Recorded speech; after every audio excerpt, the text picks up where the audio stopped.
I've been quite productive, quite a few videos I had to touch upon, and they will be up and about. Um, they should be out. I did quite it was quite productive day. Had a lot to say about a lot of topics. Touched on quite a few interesting topics. So I will tell anybody who comes here and catches my live stream, if you watch my videos and you ever want to ask me questions or you are coming through, check out my regular videos. That can kind of take you to my world because it encompasses a lot of different topics. Uh, what's up? What's up? And I'm just sharing about the different videos that I post, and I touch on a lot of different topics. I touched on Kate Middleton today, touched on what Mace had to say about Chris Brown and Michael Jackson last before I went slept last night. Just got through doing a video about what Kevin Durant said about Jason Tatum. Hmm. Had a good laugh with that one. So anybody comes through that's got any questions who say, well, what we gonna talk about? Well, obviously like a regular appreciative cat like Ted that comes through, which all the time we talk about the usual. Oh yeah, yeah, yeah. I did a two-part on Jenny Bus. I did a two-part. The first one was all cuddly with LeBron, the cuddly one. And then the second one was the Udoka, because I been thinking about that one for a minute. And I thought, why not go back to back on her behind? I saw the Rachel Nichols, it's all good. I said, where is it all good at? I said, I'm a black man. I can't go lean up on some white woman at work. I can't go post her up and go, oh, you just so sweet. You just so nice. Oh, white woman. I'm not saying that you can't have relations and whoever you're with is who you're with, right? But we know our skin. We know our history. We know good and well that ain't going to fly in about 90% of the jobs. Let's just keep it 100. You know, I did. Because, see, well, I did. You know what? I'm more offensive about Linda Rambis because I still wondering what kind of video does the Rambises have on the Bus family? Why they keep getting hooked up? Because you weren't born at the time. Kurt Rambis was not. He makes okay. Kurt Rambis makes Austin Reeves look like Luca. Okay. No, he don't like him. No, he don't. And he really ain't gonna like him when his wife all leaned up like that. I'm like, yeah. And then Rachel Nichols had the nerve to get mad about Antonio Brown. I didn't say anything about that in the video, but the mimes is accurate. I had no problem with AB did because uh you can be affectionate and hug somebody or something, but you all snuggle up and all cuddle up. This dude is playing for a 500 team. They're a 500 team. They 5, 6 games of 500. What are you snuggling and cuddling about? You a 9th, 10th seed team. Give or take what Golden State does. You ain't got no room to be all snuggling. I can understand maybe if y'all were, y'all had won some chips or something, or y'all, you know, but y'all acting a little too friendly for mediocrity. And you know, she should have had D'Angelo Russell over there. That's what I said in the video. I said, you gonna cuddle with somebody, cuddle with him because he balled out his mind. I said, but uh I'm not getting this at all. I'm not I ain't feeling this. So heck no, he fired you. George, and I never he kept his lady his wife he kept that low. That's what people used tend to do, except for Jerry Buss. Jerry Buss was like a freak in them stands. He had the 304s all in proximity. That's probably why they had to take that HBO show off because if they had really showed that, that was no exaggerate. He had his tricks, 304s in the stands. Donald Sterling did too. But no, you ain't never seen Steinbrenner snug. He'd be choking people out right about now. I don't think he'd have been all snuggling with Aaron Judge right now. What you think? We Yankee fans. We can talk. I don't think Giancarlo Stanton would get all snugged up. Garrett Cole wouldn't get all snugged up. Shh. Because they sure didn't snuggle with Reggie Jackson. Try to choke him out. Dave Winfield too. So I'm like, I mean, listen, it's cool if owners are close to you. I mean, because you are, let's be realistic. I've always said Jerry Reinsdorf should have gave Michael Jordan some ownership of the Bulls. I ain't stutter. I ain't stutter. I'm one of the few people that's probably said that on these forums too. Not by now. He been fired like when they lost to Houston back in 2017 when they had a chance to beat them in AO. Yeah, not no 7 8 years later. Not the George Steinbrenner I know. He fired Billy Martin after winning chips and hired him back 2 3 times. Ain't no way in the world he'd have tolerated no Aaron Boone this long. Well, the problem that they run into is that Cashman makes the decisions too. They don't really have anything out there. The game, the problem is that they can't find a quicker picker upper. They used to could. So you want to know how different baseball is now? You could find you some free agents. You could find some big names. What are you going to get? Shohei Ohtani, okay, to an extent. Bryce Harper, not so much. You got one of the best players in Aaron Judge in baseball. Giancarlo is legit. You got Garrett Cole. And then you got Soto. So where else are you going to find these other people you're going to get? You know, maybe you'll get the Rodriguez kid out of Seattle in about 2 or 3 years if Seattle sucks and stinks. I don't know. But really, where are you going to find it? It's just not the same as it once was. Plus, Boston sucks now too. So do tell. Yeah, they do. But it's just a situation where the Dodgers got all the happening picks. You need a Mookie Betts. I mean, think about it. The Dodgers got all the big picks. The Atlanta's got great people. So it's not like appropriate. And also the development of the farm club. So they're just not hitting like they did. You got to have peaks and valleys and things got to fall into place. So, you know, no, you don't replace that. It's not replaceable. That's going to take some time if you ever do that. But the bottom line is they not doing what Jenny Buss is doing. And they know they're mediocre. They not sitting up there hugging and snuggling. Aaron Judge ain't gonna get no big teddy bear treatment. He ain't gonna get no teddy bear. They're not, and I like I said before, and she's a freak. She can't talk about some owner trying to squeeze her up, and she's up there all on LeBron's arms like that. I mean, come on now. But you see, she a white blonde. You know how it go. Udoka got ran off, and we don't even know who the chick is he messed with. But it was so low key. But what? How you got a code for one situation, not other? That's all she is. OnlyFans in real time. Basically, OnlyFans in real time. And you know what? If they didn't have any rules against that, she probably would be an OnlyFans model right now. Because she's still kind of, that's the reality of her. You know. And her husband is like a fourth tier comedian, okay? Jim Moore is a buster. Oh, he's a never was. That turkey, what a Jerry Maguire, and I think he was one of them old snobby looking white boys who I like if I hadn't watched his roles back then, there would have been no roles because uh right, you talking about Rob Lowe looking Palinka? Yeah, Palinka. Well, that's he got hooked up with Kobe. And see, it's always black people always put you on. Palinka does whatever they find. They get what I call hush money trades and moves, but they're not real. But I do think I do know what they're trying to do. They want to get Trey Young. That's what they want. That's what they're going after. They're going after Trey or somebody for AD. That's the plan. That's the big plan.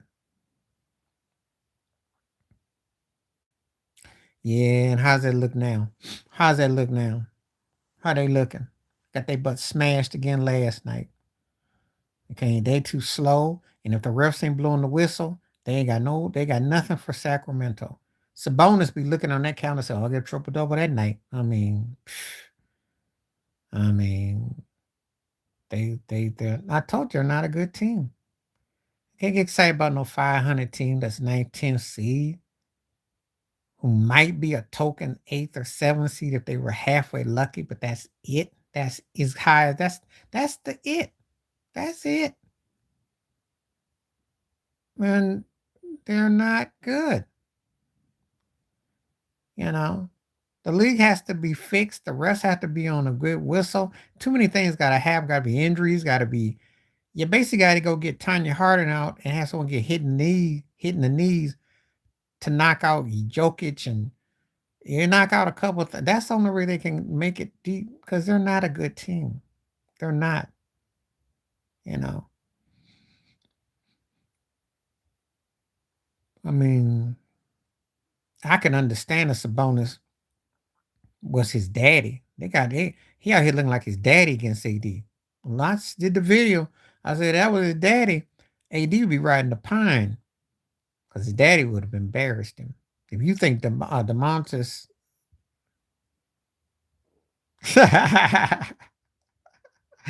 about as much as Steph Curry. Well,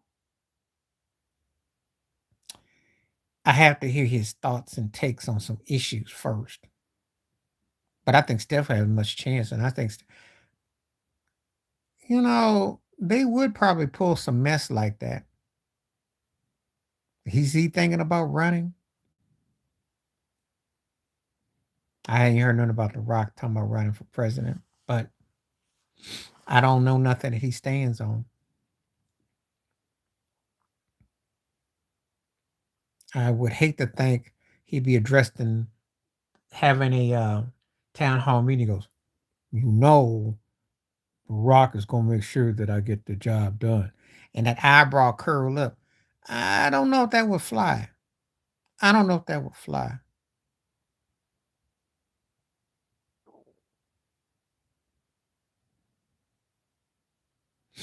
But he's charismatic. He has some charisma, but I ain't heard nothing out of his mouth to sway nothing.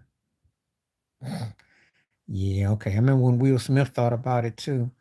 I mean, there will be somebody black. There will be somebody that you didn't see, light skin that gets. And I say light skin because I think they gonna put some money behind somebody. I do. Be somebody like The Rock, Will Smith, Patrick Mahomes, or Steph Curry. Yeah, but well, anyway, he worked for Vince McMahon, so why not? That's a precursor to Trump right there. So, and you had to give up stuff there. So, if you know something about something strange in the dark, there you go. I mean, I'll say this. Yeah, he has a chance for one main reason because he's the biggest wrestler ever for a black dude. And if you told me that a black wrestler would have been big after all long wrestling's been on, especially when you had Hulk Hogan and Cena and all that, and Ric Flair and all that, and Macho Savage and all that, for this guy to do that, yeah, he might have a chance. I ain't holding out no hope for it, but he might have a chance. But will it matter? No, no. But I don't know. But then again, you must have been reading about I did the Robert Kennedy, Aaron Rodgers thing, so sure, why not? Aaron Rodgers talking about vice president. He should consider that. Because I don't think he's gonna do nothing on no football field no more. So he should consider that.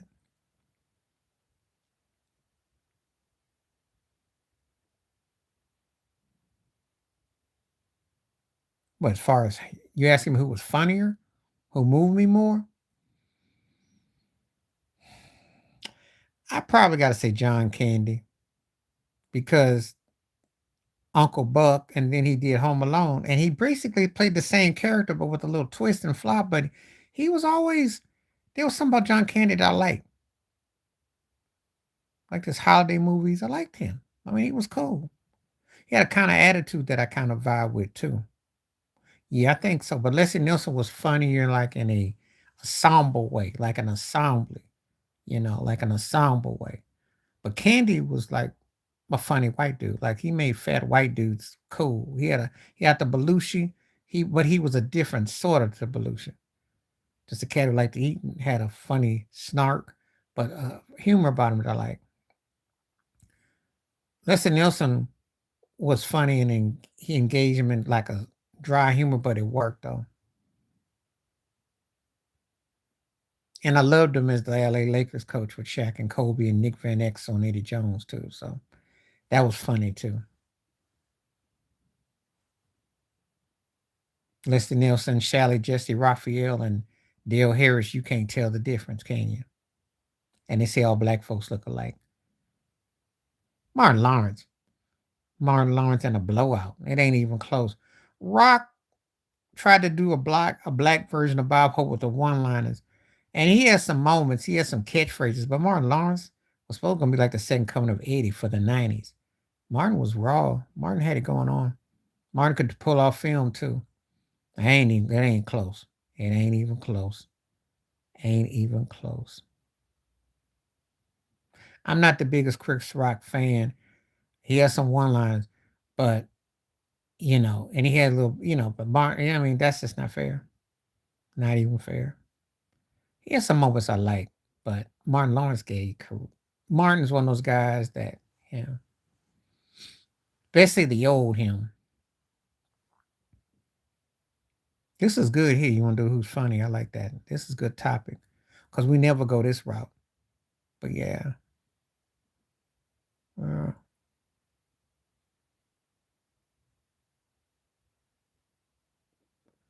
for me, it's Red Fox because the party tapes, the balance of humor, the fact that he could turn himself into an icon on TV, considering where he was from the stage.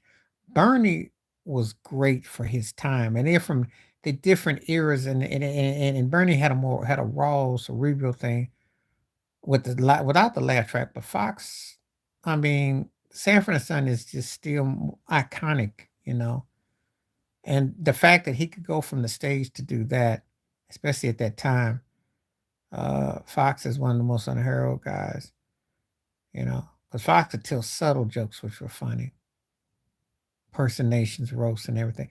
Don't get it twisted though. Bernie's right like there. And I love them both, but I got to give it to Fox. Fox was my inspiration a long time ago. Fred's one of those guys that he has his own unique orbit. You know, great topic though. That's damn.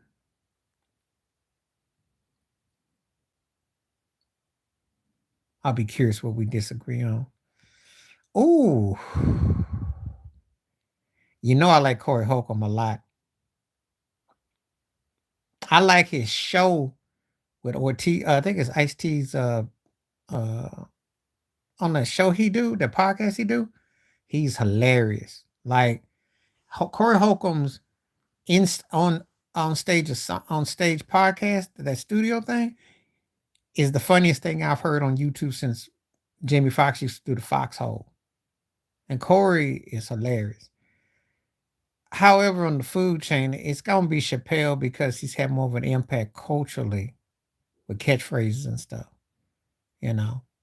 But it depends on what kind of humor you like. If I want down home folk humor, where I just want to get your clown on, it's Corey. If I'm going for generalization, it's Chappelle.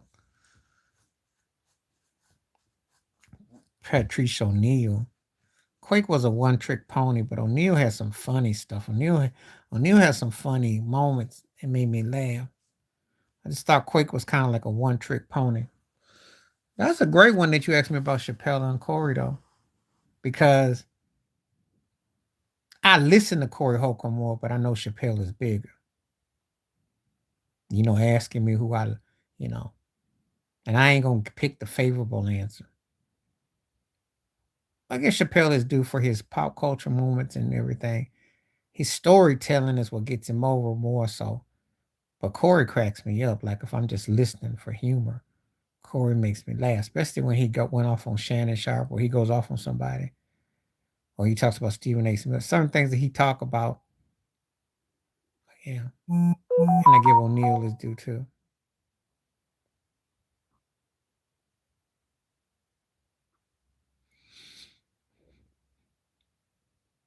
It's good though.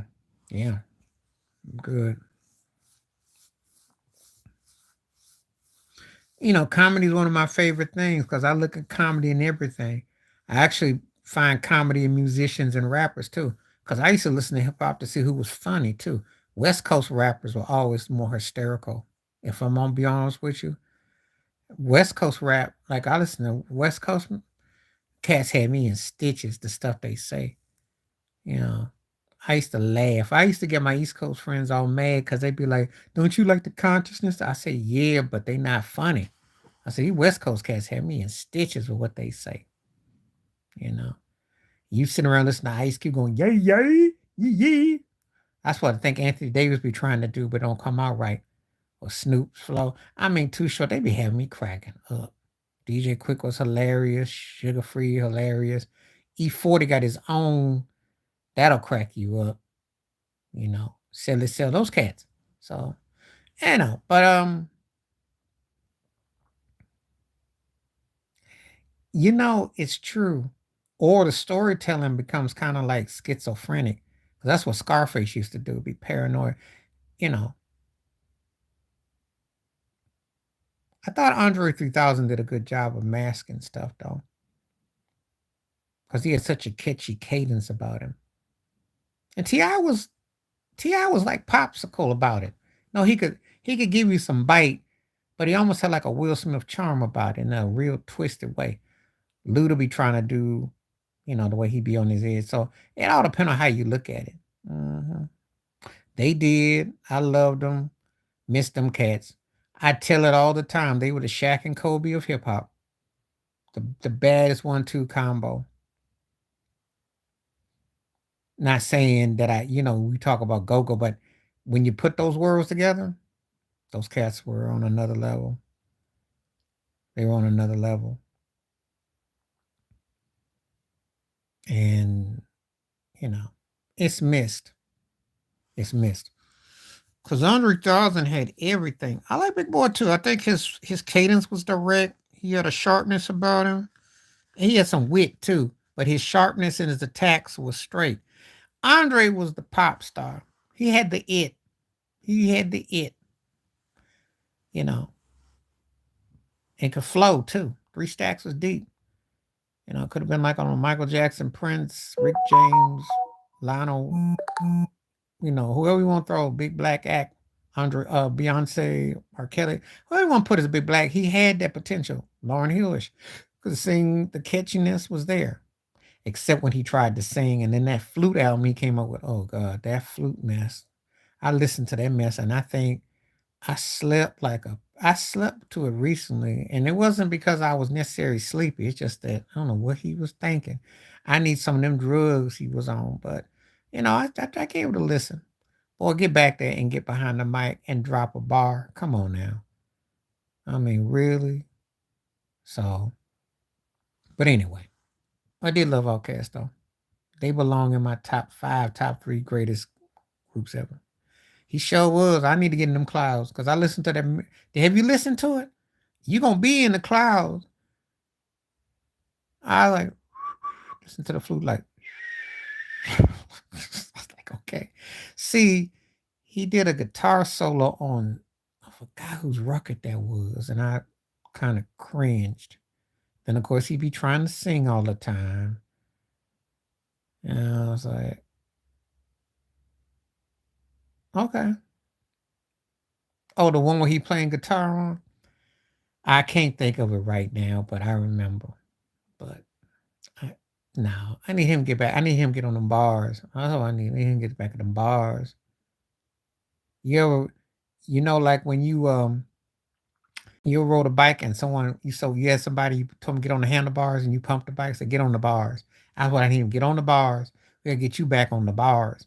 Leave the flute alone, the guitar alone, the tuba alone, the brass alone. Leave the drugs alone. Just get back and do what you do best, man. Please. You ain't too old to rap.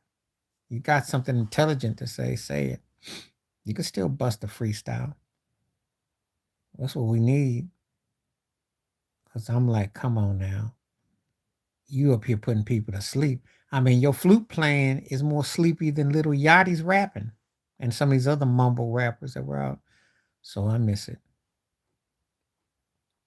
This is a good topic too, because a lot of people don't be knowing that side of me that I be listening to different styles of, modern music too. Because I keep up with stuff. I got my favorites, and I will definitely debate that. But it ain't like I'm just somebody who, get off my lawn that I don't check you out. I don't like a lot of stuff that's out now. I don't, because I think it's lacking. I look at music today like I look at sports.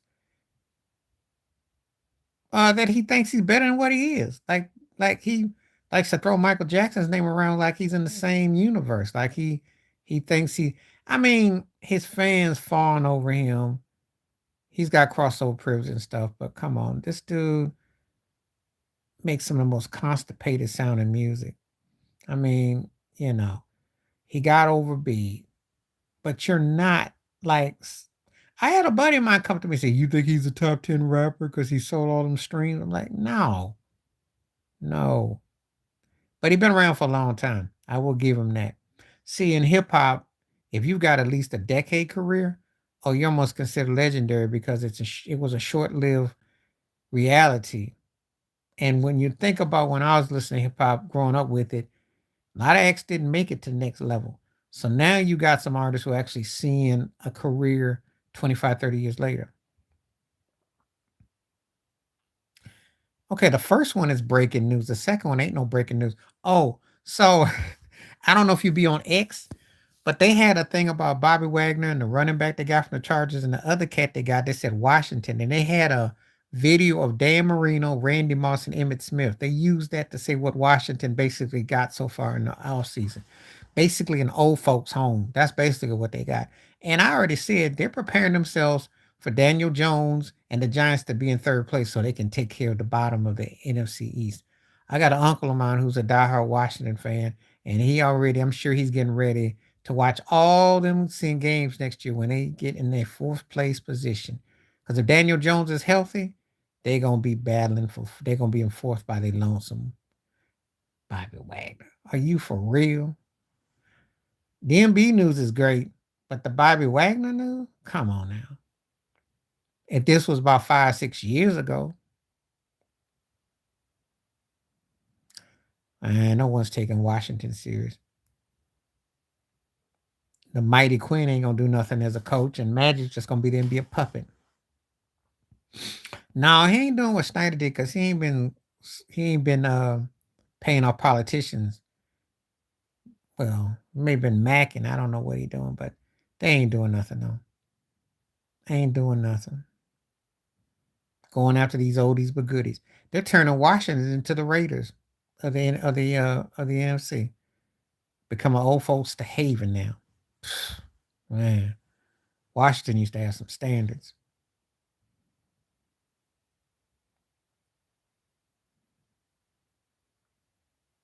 Don't remind me, okay? Don't remind me. Don't remind me. And he was long in the tooth at the time, but he did it. But don't remind me. Well, because the Bills got rid of him because they got old. And of course, Washington likes taking oldies but goodies. There you go. They didn't get much out of him. They got him when he was way past the pool date, just like Thurman Thomas in Miami, which I don't even like to talk about. You know,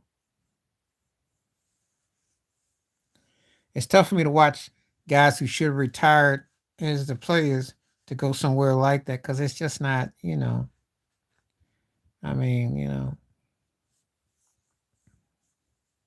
I still ain't got over the fact that OJ retired as a 49er. Everybody know he was a Bill at heart. He's still the GOAT Bill. So, anyway, but yeah. But Washington, they clowning already. They getting their clown on already. It'll be a long year for them turkeys.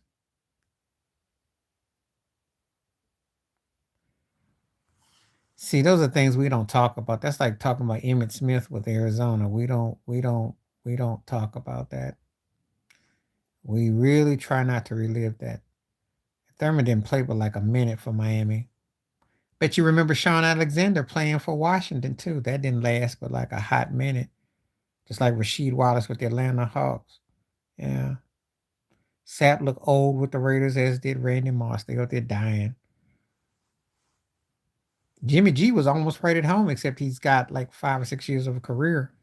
Yeah. Yeah, sometimes when I hear about certain cats going to certain places, I say, oh, you going to the old folks' home. You going there to retire and be buried. Because there ain't gonna be no more career. Your career over. Yeah, you mentioned some of them cats. It's like it's the end. That's sayonara. And see, that's the joke about sports too.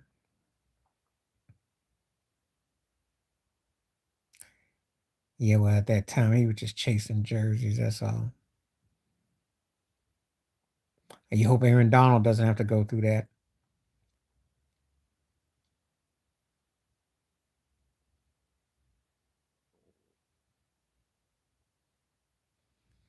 But that's the coldness of the business. That's what Ed Reed. I was watching a video with Ed Reed. It's on YouTube. He talked about how cold the business was. Yeah, so was Reggie White. And Reggie White ended up in Green Bay. I don't be caring about no special because if they think you're special, so is Bruce Smith. End up in Washington. There ain't no such thing as special. That business is cold. You are a great player. You get 4 contracts plus a bonus. Remember that. If you're good, you get 3 plus a bonus. And if you're average, you'll get 2 plus 1. That's it. You fall in one of those categories and tiers. And if you get 4 contracts plus a bonus, you got some sway about a no trade clause. But you better be legit for 10, 12 years. You better not get old because they will run you out. See what I mean? You don't tell me, you tell me Aaron Donald special, and what's that say about Jerry Rice? Seahawk, which was embarrassing because he had to Steve Largent to get his number 80. Training camp with the Broncos, that was embarrassing. He looked good with the Raiders, though. He looked good there. But I don't want to see Jerry Rice with 15 different teams. Mm-mm. Just like Deion Sanders, too. But Baltimore and Washington was not good.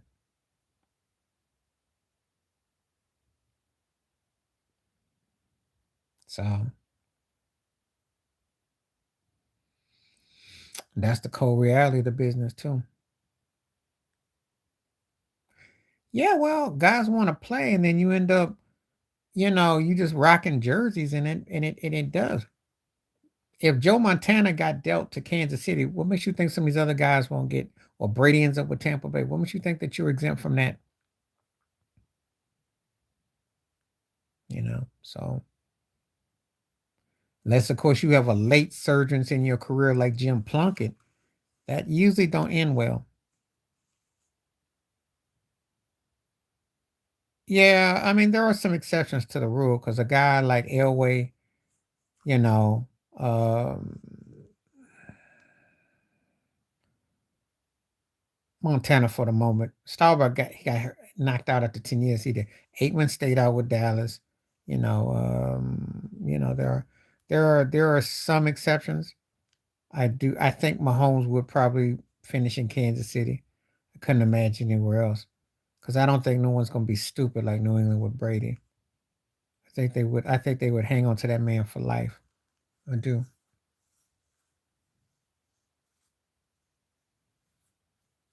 But it's a younger guy's game in terms of certain positions, yes.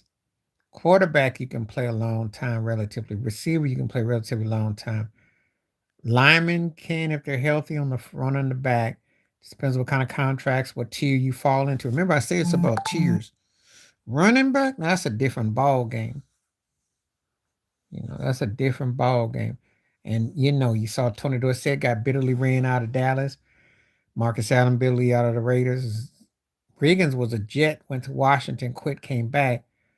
You just don't usually have loyalty. Do you see like Robert Smith got out of Minnesota early? Or Campbell was beat up by the time he got to New Orleans. So And you saw Emmitt Smith in there with the Cardinals. So it just, Barry Sanders got out on his own. Appreciate, applaud that. AP still trying to hang on to somebody, not good. So if you're back, you're trying to get a ring. Yeah, you're supposed to. It's a physical, grueling game. Realistically, if you can get 6 to 8 years out of it, and I'd say about 4 or 5 of top tier, you should be straight. Anything else is gravy. But it's a physical, brutal game, and you know, it takes its toll.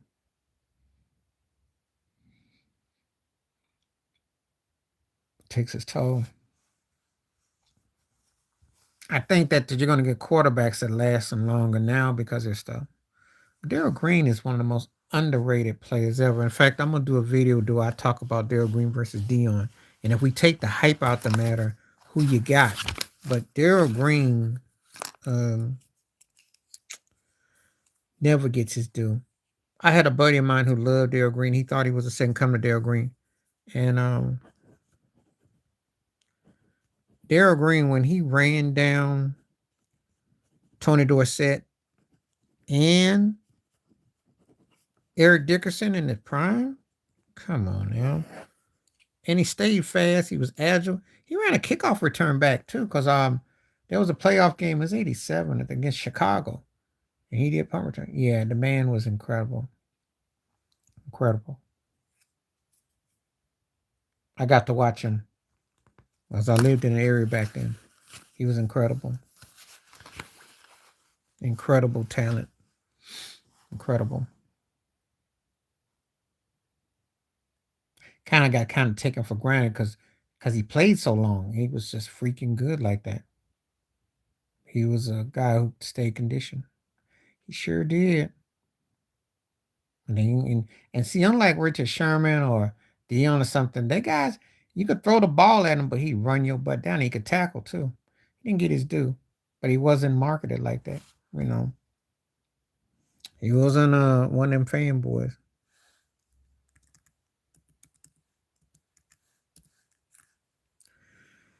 Yeah, so I was a huge Darryl Green fan. Huge. Respect him. By the way, I did that video about Anthony Davis and Sabonis too. So, and you get to see that one. I had fun with that one. I had a lot of fun with that one. Ain't no growling last night. Sabonis be like, oh, you could, I didn't think you give him no love. His game has come up. Triple doubles, nice compact 20 points, 10-10. His game has come up. He's agile, he's quick, you know. No, he ain't his daddy though, but I'm gonna tell you something. He's good though. He very good. Very good. Still not his daddy though. His dad, had that man came over here, would have won a ring or two. Cause I'm gonna tell you, his daddy was. I'm not impressed. I mean, yeah. And a lot of this because Malik Monk be giving up top secrets. He bust y'all behind. But you can't stay up De'Aaron Fox. That's the one. De'Aaron be getting his step on y'all. Yeah, shut up. It was good last night. He wasn't his usual self, but I mean, they get contributions from Harrison Barnes. They're gonna blow your butt out. 'Cause HB was on it. Now you too. I told you, if a team can beat you inside and out, and they too fast for you, if the refs ain't blowing the whistles, your butt gonna get tore up. I told you, you can't beat athletic teams that can get you on the perimeter. The Achilles against the Lakers is this: defend someone that matches them inside. I know, because his father pimped it really good, and Magic went for the okey doke. And the thing is, Lonzo wasn't bad. It's just that he ain't that kind of player. Yeah, if y'all had Fox, y'all wouldn't even need LeBron. Y'all wouldn't even need Reeves. Reeves would be off the bench. So would D'Angelo. Fox is exactly what AD would need. Telling you. Throw them lobs. Then AD be growling like that. Ah! He be screaming like crazy. Think he's Tarzan. Yeah, y'all too slow on the perimeter. D'Angelo Russell's stat line was blank last night. Tell you, too slow. I'm saying the Lakers' Achilles is not hard, far fetched. That's why they're gonna look after Trey Young. They're going after a quick guard to get some buckets. The mighty Reeves ain't the answer. See, they're camouflaging big bodies as threes or twos or something and hustle there. You want to know something? You asked me when I always tell you about role players. That's what y'all really got around LeBron and AD because you don't really have true nothing around them. You got role players that are taped. You got what we call taping up the scenes. You really don't have a pure point guard, pure two guard. You got role players who can look good and against certain teams like D-Lo, the right team, but if he gets the wrong team, he got to play defense. He got to get back. He gets exposed. And D'Lo's a broke version of Damian Lillard, and he gonna get his butt handed to him on a platter. So, just saying, that's why y'all struggling with Sacramento. You know, you ain't got no wheels. We got no wheels. Inside out, and if a team can bust you on the perimeter, can drive on you, if the refs ain't blowing the whistles, and AD and LeBron don't play out their mind, your butt getting beat by 10, 15 every night. That's what you seeing. Oh yeah, well Dudu can coach. Dudu Brown, that man can coach. He can coach. He might get some coach of the year honors this year. Get some consideration. I mean, he can coach. You know, they just got to play some defense and they got to tighten up. You know, to get when they get in the postseason. But they're a nightmare for a team that like the Lakers. That's a nightmare. They're a nightmare for Golden State. Not now. You can't beat them. They got it. They got the inside with the movement. They got guys who can knock down shots. They can get you in transition. You ain't got a chance. You know.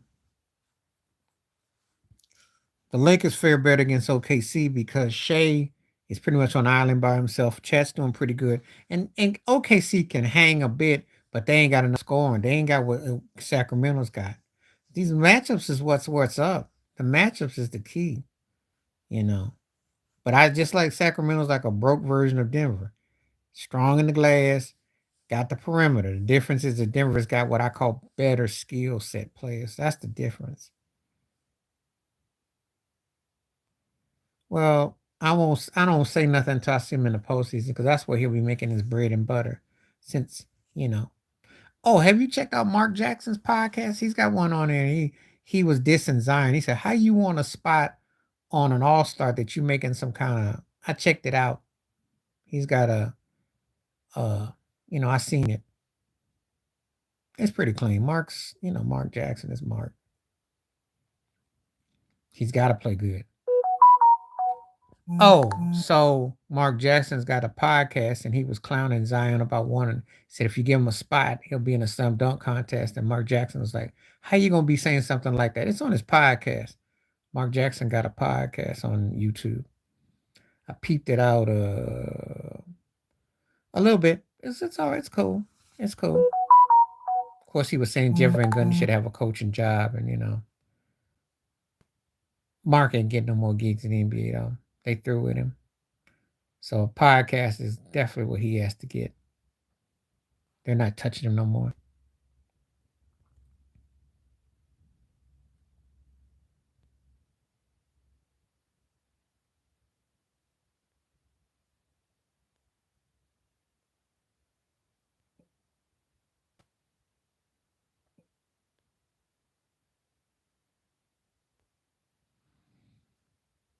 Oh yeah, well, yeah, well, yeah, well, yeah, yeah. Well, I already said that. We said that. I said about 3. I told you that about 2 3 weeks ago when we did a live stream. They ain't tell me nothing I don't know, cause Jimmy Butler is a man. That's the difference. See, he ain't got the skill set of those two, but he got the soul and the heart that they ain't got.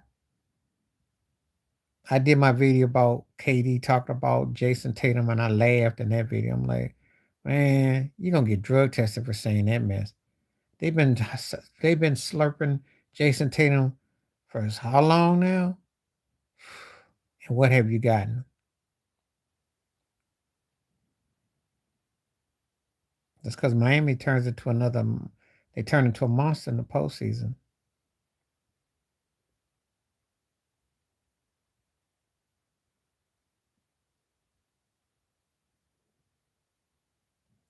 So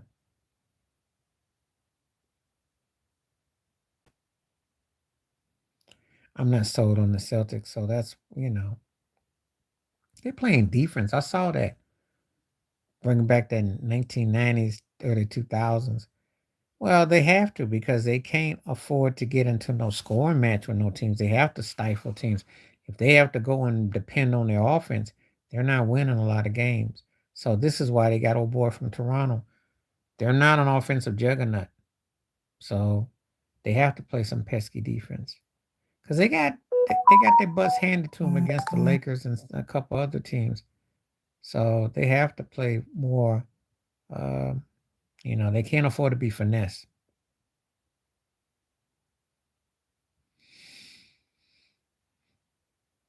They play finesse, they gonna get beat up. No, they don't play no defense. And who they gonna beat?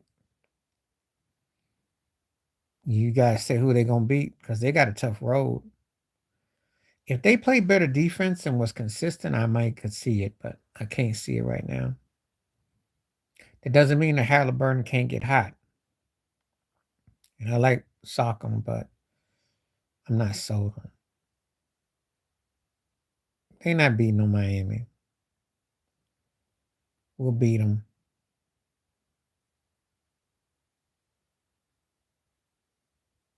We'll beat the Pacers.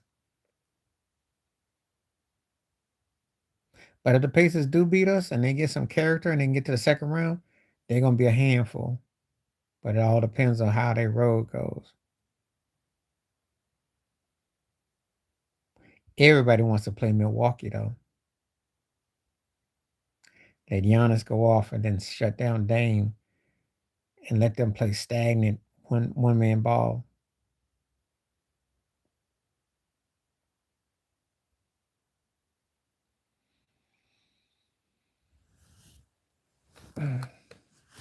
Okay, you say so. What made you say that?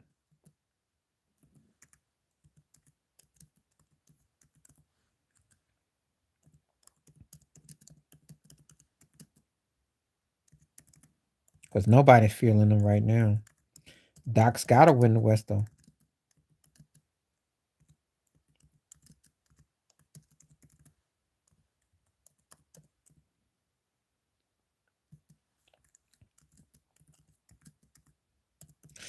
We'll see.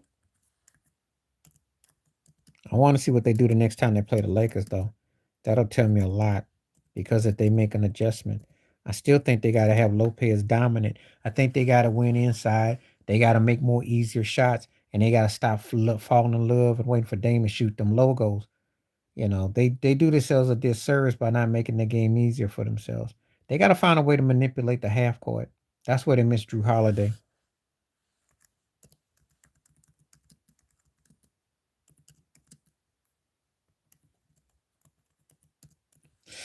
Did you see my video about what I said about Isaiah Thomas and the whole thing about Durant? What'd you think about it?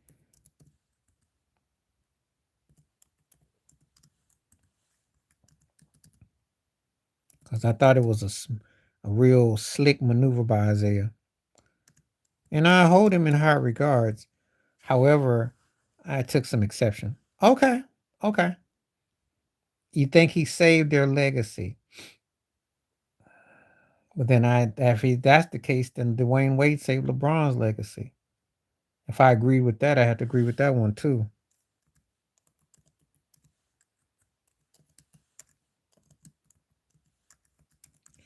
I mean, they won a title already and they lost the second one. So it wasn't like they hadn't won.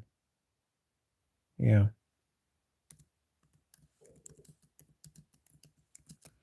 But then I think in Steph's defense, the way they won in 2022 shuts up all that talk because look, Andrew Wiggins played great, in the Western Conference Finals, etc. But he ain't gonna never be mistaken for Kevin Durant in no shape, form, or fashion. Nothing. And there was nobody else on that Warriors team that you could sit there and oh, wow, he sure had a stacked team. So that's why I look at Steph, and he beat Tatum and Brown. Think about it. He outplayed them. That's why Steph got the come ups he did. Because you know how the NBA slurps Jason Tatum. So there you go. That's why I disagree with Zeke. Because if you wanted to use that, Crouch, well, what about 2022?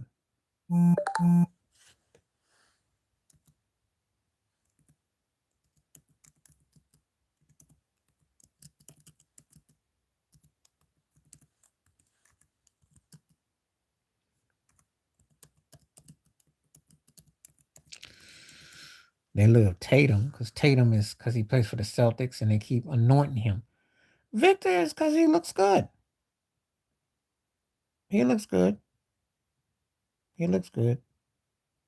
I can't say I give him a couple years. I'm not saying anything about next year. I'll give him a couple years. I think by year 3, that's where Victor will really start to move up the chain. But the Tatum love, I mean, come on now. The Turkey's been there a minute now. If they lose this year, he's looking like Dak Prescott. At least he got to a finals, but you know what I'm getting at. He got good numbers and everything, but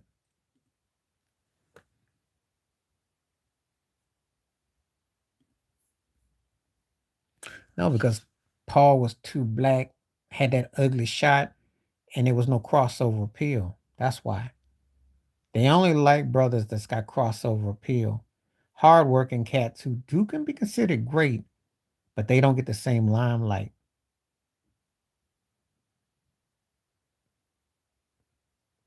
That's part of what I say about the Negro. That's why I did my video. They're not marketed the same.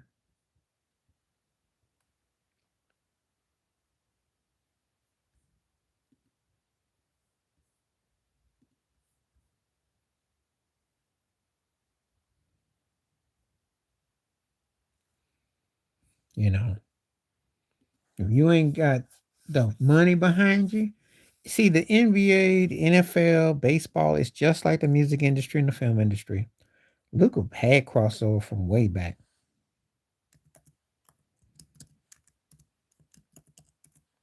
They were slurping him back when. Matter of fact, Shannon Sharp was calling him Baby Bird like 3 years ago.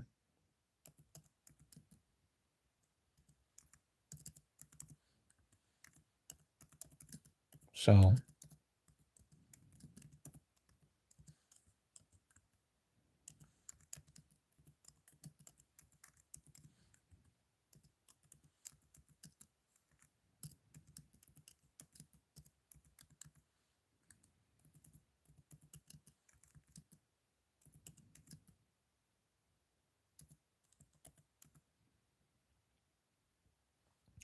yeah, when he was a military man, he was clean, wholesome. Um, had a good size too, because he had very athletically built. So he could run the floor. He was, yeah, that's David Stern. Remember what I did in my video? I said the Negro. The Negro. He's one of what I'm talking about. I remember he had did a Reader's Digest or some mess, and he started talking about Michael Jordan. Michael Jordan got offended. He said, "Why is he talking about me for?" Now, see, me and my boys, I have military family and friends, and they used to get mad because we used to call David soft. We call him most soft Dave. 'Cause we used to thought Dave was soft. Great talent though, and but he just had kind of a softness about him.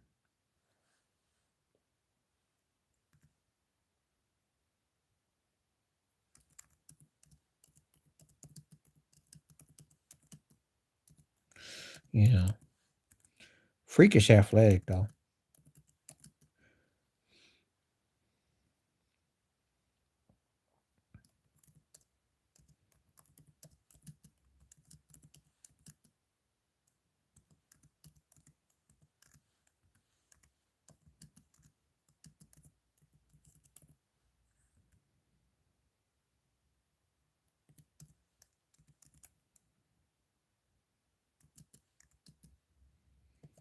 What happened was, so the way I remembered it, I remember 30 years ago, and with the Spurs. And see, he started with the Kool-Aid hairstyle and Madonna. All that was him. I remember that just like yesterday, and the antics, and I remember what he did. And it was kind of like they put him in the country, but he just caught on with people. Well, he's also come across like a brother that wasn't a brother, if you know what I mean. But I'm not saying as a sellout, but just like a cat that was kind of like the black dude that they feel comfortable with, yet they couldn't quite put their finger, but they felt comfortable with him. He was a safe Negro, twisted way, but he made himself accessible. And he did. Worked hard, had a lot of showmanship. He understood the theater. And I didn't say he bucked. I didn't say he bucked. But he did have white crossover appeal. Rodman was kind of like the Lenny Kravitz of the NBA in a way. Except I think he's better at his craft. But kind of like on a Lenny tip. Just that brother that fit in that ocean of whiteness, and it worked. And it did. Because he had female actresses that were groupies when he's with the Bulls. I remember Cindy Crawford, about nearly her eyeballs was all on him. You know, he brought he brought a certain segment to games. Of course, he married Carmen Electra too. What's happening, Goat? How you living? Glad to have you here, and I know you're gonna have some interesting questions because the last time you came through, you definitely was firing on them cylinders. But yeah, Rodman, yeah, I thought a lot of Rodman. Rodman's one of my favorite players ever. And you want to talk about a role player, a guy that you couldn't really, pigeonhole. And he had a nice turnaround shot when he wanted it. He could shoot little 10-foot shots, could pass, of course, could defend. He did all the hustle work. They don't make him like him. He was a one of a kind. He was the worm, you know. I don't like certain things he said about Larry Bird and certain things he said in certain other aspects, but his basketball IQ is one of the most underrated. He did, and yet a lot of it was because of the New York Knicks game, if I'm honest. But prior to that, he was kind of like annoying. He was kind of like a bug that just be bzzz. But when he hit that all in points against the Knicks and the thing with Spike, that became a one-on-one rival. And then he started hitting big shots after that. That's like he just woke up after that. Oh, I have no problem with that because to me, they both benefited from a Shaquille O'Neal to a LeBron James. And what I mean is, if you look at now, Wade is 3-2, and Kobe was 5-2. They lost two finals, but they each won multiple. And I thought they both did one thing that the other did. Like Kobe was the better offensive scorer, Wade was the better defender. I think if you give Wade, and Scottie Pippen had an interview where he said he had them 2 and 3. But he said it was close for him for a lot of years. Because from my mindset, they both complemented each other in a way. I think the reason why, because maybe Kobe's got an edge as a little bit overall player, but Wade as a team leader is why I have to put him tied for second because his leadership, what he got out of the people around him, made people better. And the way he deferred, but when he stepped up, he just showed that kind of side of him. And he did so much. And I think that's why I do. Because to me, they are offshoots of Jordan. So I look at them both. To me, it's like a draw. I mean, and I look at because I thought their careers are kind of parallel in the sense if Wade had a Shaq, they missed that East. Remember, they lost in '05. Shaq and Wade both got hurt. Could have probably played the Spurs in the finals that year. So they missed out on back-to-back trips to the finals. I just think that if Wade gets a cast around him, he's gonna have multiple runs to the finals. I saw their careers pretty similar. That's just my personal opinion. Those things they did. But I think his leadership qualities, the way he deferred, the way he did what he did, I have to put him there for me. Because I think that those things do factor in. I think Kobe's pure all around, but I thought Kobe's offense more so than his defense. I thought Wade's defense, but I think when I weigh everything, you know, and I think they the perfect. They just to me it's real tight for me.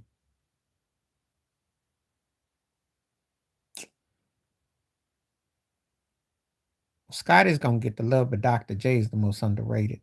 So let me stop right there. Julius Erving with them blocks is underrated. See, when you say it's close, that's what I'm going by. So now it's hard for me because it's it's just like a matter of your preference. But then I look at them, I think, well, if I give Shaq more with D Wade, he might have a couple more rings. And obviously, when he had LeBron, just like when Kobe got Gasol, and Gasol is not LeBron, but him and Bosh are close. So if you look at the parallels, that's what I invested on is the parallels aren't that far off because they both about nip and tuck '09 to 2011. So that's how I look at it. They both, especially when D Wade won a scoring title. Think about it. And he wasn't a 3-point shooter. Favorite defensive coaches of all time. Larry Brown's one of them, and Dr. Jack Ramsey, Pat Riley, Chuck Daly, Phil Jackson, underrated as far as that goes. Yeah, there you go. Those guys come to mind. Al Atlas, Golden State. I think Dick Motta, Lenny Wilkins too. Those old coaches definitely got more out the D. So did Casey Jones, and so did um Billy Cunningham. Yeah.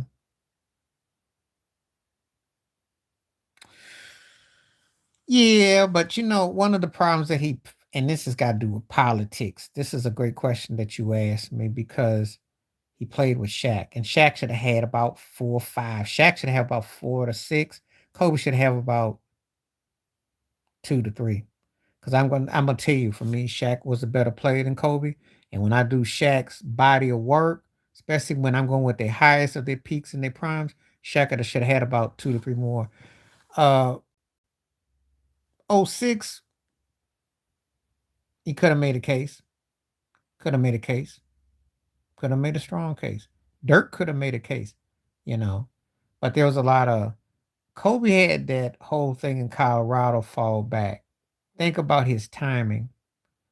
That's one of the reasons. Two things worked against him. His Except he got hurt. They didn't finish that well in the postseason, and that kind of worked against him. And the Dwight Howard thing, and then with Nash and D'Antoni, that kind of worked against him. I think the thing to center on this 2006 thing, I think between playing with Shaq and then I think about the whole thing in Colorado, they kind of waited a while before they gave him one. So it was a lot of politics going on. That's my thoughts and takes on that. Yes, Fair World, he has 2 to 3 of them. And a Fair World, Shaq has about 5, 4 or 5. Kobe has about 3 or 4. That's how I look at it. But we don't operate in a fair world. Dwayne Wade's got one too. He'd have had one, you know.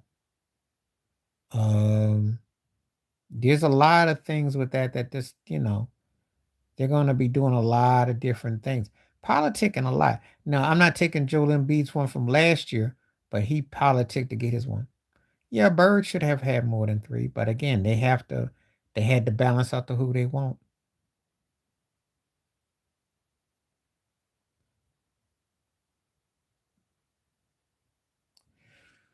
That's the year that Derrick Rose got in Chicago. I mean, I didn't have any problem with D Rose getting it. And I'm not going to contradict myself because he did lift the Bulls deep. He was a bright star and he played at a great level. I'm not gonna have an issue with D Rose getting it,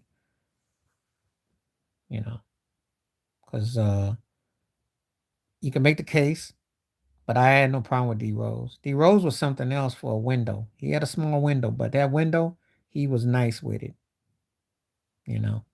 So I'm not gonna hate. Not gonna hate.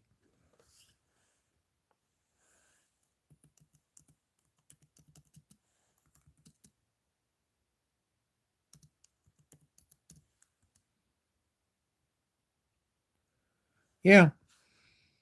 And if you ain't, if you weren't around to really appreciate him or you didn't get to see it, and Tibbs ran him off with that game against Philly, why he didn't pull him? My pet peeves about scoring titles is that sometimes it's held as the end all be. I mean, listen, Jordan's scoring titles were impressive. Wilt's, Durant's got 4, Iverson's got 4. I mean, guys win them, and does it mean that you're the best player in the league? It's a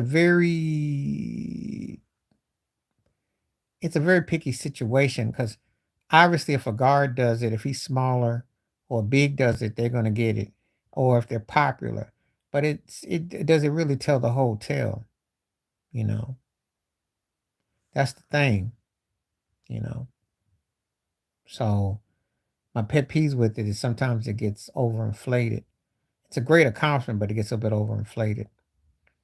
I think these scoring totals in the last, well, I thought what Steph did in 16 was impressive, but a lot of times with scoring titles today, everybody scores a lot of points. So tell me how many James Harden's got, and I can tell you why I'm kind of indifferent to it. Because he's a great example why I'd be indifferent to it.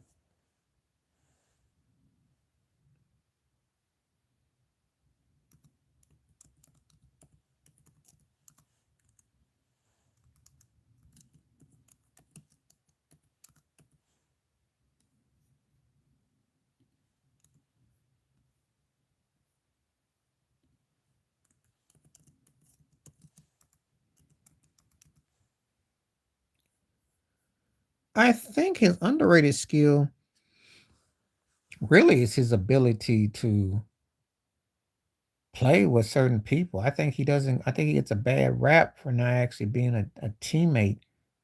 Um, some people kind of act like he's the worst team. I mean, he is a diva in the locker room and stuff, but I think he, makes sure that he kind of stays involved. I mean, he plays within the concept. He kind of picks his spots. He did that in Philly, actually. He actually did that in Philly. He picked the spots, let Maxey shine, with Embiid. He just didn't fit with the concept of the team, but he picked the spot. So, um, you know, I think he gets a bad rap for that. I mean, in Brooklyn, he obviously wasn't gonna. He was the middleman, the eyeball, and it was built on Kyrie and Durant. So,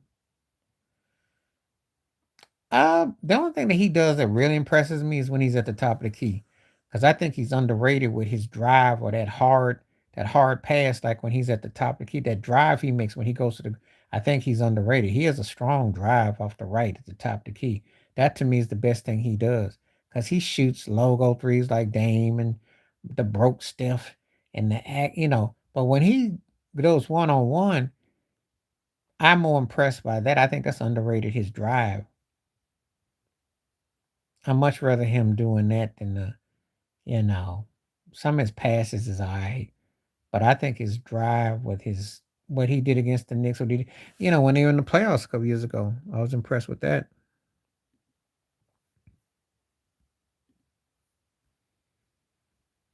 I think his underrated skill is understanding what the defense gives him. You have to be in tune to dribble the ball back, get your cadence, catch yourself, look around, fling the pass, or take the shot. That's a very uncanny gift he has with that because he's able to digest at the top of the key. He's got that right side, he likes that little circle. And if you notice, he has a tendency to kind of survey the field like he's doing an inspection. And then he whips it back and then he decides where he wants to go. I think that's a unique skill set that he has with that. So I'm impressed by that, by him.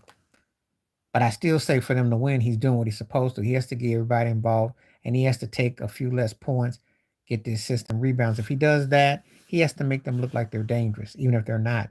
Because he's going to protect them on defense by not just playing hero ball. But the way he catches on the top and shuffles back and decides, when he's dribbling and he really, he has a great ability to pinpoint the direction, the things that he's doing. So, but he's still a work in progress. And He can make a statement this year because I think he's gonna make a statement this year, next year for sure. If he don't do it this year, next year, then he will be like in the Jason Tatum pool. And I think, you know, thank you. Well, yeah, the whole thing with Musk is like he was all excited to got this X. He's on X, and I'm gonna show CNN, and that didn't last long. That didn't last long. You know, he, he does have the ability to connect, but you were a journalist that went to school and you're meant to be broadcast. And now you're up here trying to get on a guy who's a Nazi and a guy who's like anti corporate, everything that you're not, because you're too stiff and indifferent, and Musk is gonna eat you up. So yeah, I thought I did that about old Donnie. I said that. His boy Cuomo's on that low budget network that Brian Abrams has. It's on one of them channels. I saw Dan Abrams. Dan Abrams got a channel, and I saw Chris Cuomo on there. It's low budget. It's the no CNN. It's just the N and N. That's what I call it. You take the C off. It's just the N and N network that Cuomo's on. But I mean, if Don has some real topics and he wants to talk about politics or talk about what it's to being a broadcast journalist, what he deals with in his, lives, etc., then by all means. But he's gonna get used. And I said, this ain't the Sunday school newspaper. You're down freaking limit. You're up here getting millions of dollars. And you're settling on a handout from a cat that's just gonna use you for treat you like a blogger. Because anybody can blog on X. And if you talk crazy enough, if you decide to be the Black Tucker Carlson with a twist and a lemon in your drink, I don't think that's going to end too well. So,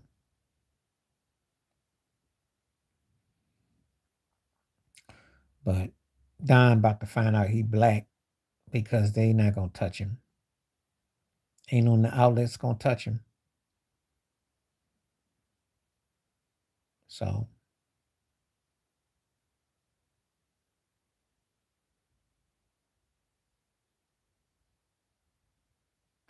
yeah, well, they like those cats.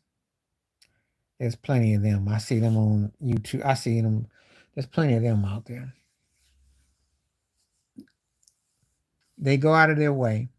They go out of their way to say anything until they get they come ups when they're no longer relevant and they get told what they really think of them, then what happens? So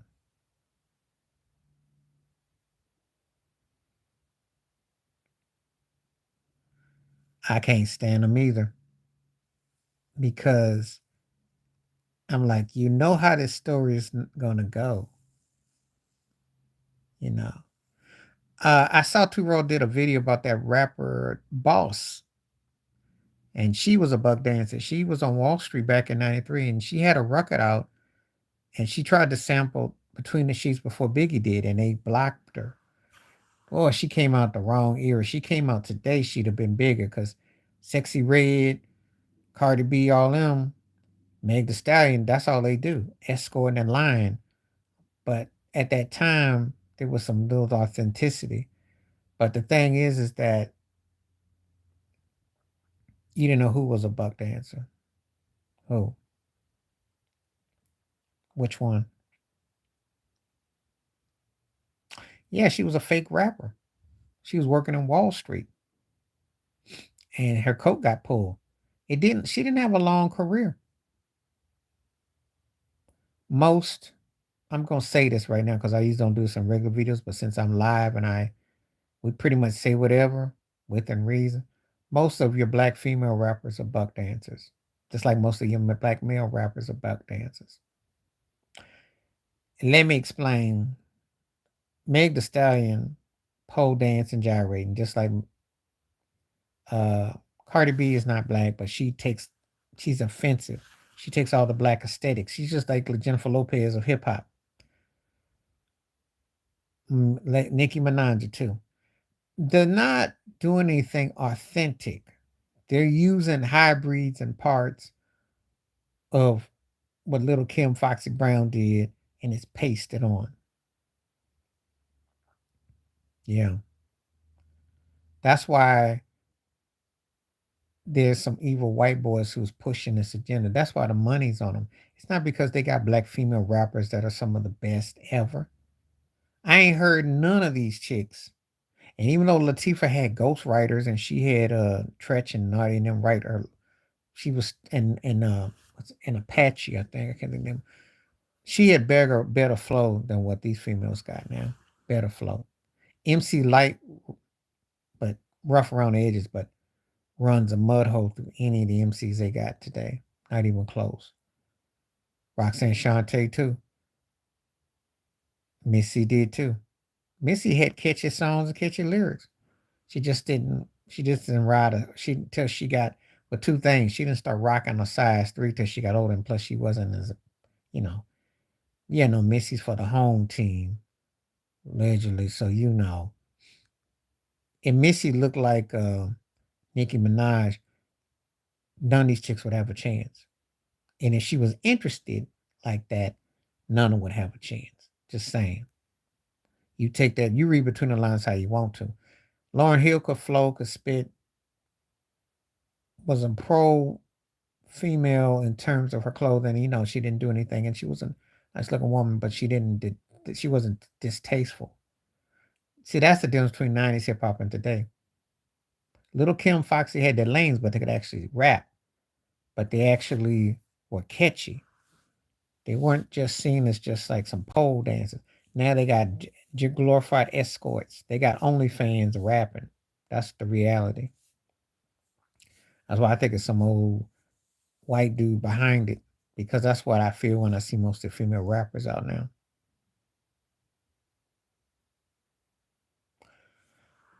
I would say there's truth to that. I don't think the Beastie Boys were per se, but I think that they have to feel a certain way because they have to act. First of all, you got white privilege, right?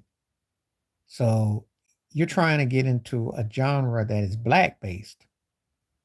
And you know that if you hit in there and you get respected, that you end up being that person's boss. You do know that, right?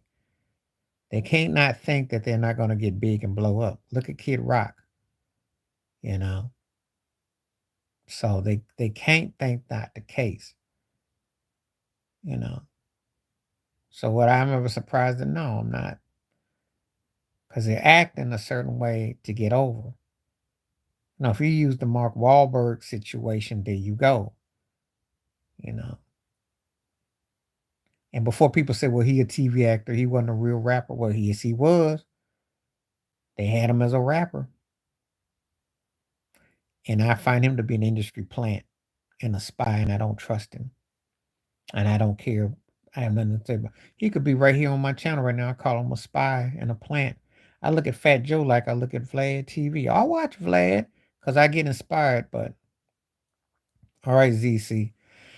Only a laughing stock in terms of his flow, not his wheels. Because Vanilla Ice could move. Vanilla Ice could dance. It's just that his music was considered lightweight. But as terms of his dancing go, that boy had moves. I'm not gonna say nothing. I'm not gonna take away what he could do. You know. He could dance. And at the time, he came up with something. I saw that. He was trying to do like a West Coast, East Coast thing. I saw it. Better than what's out today. Still be like second, third tiers, but it's still better than what's out today. Back then, just but you know, most of them did.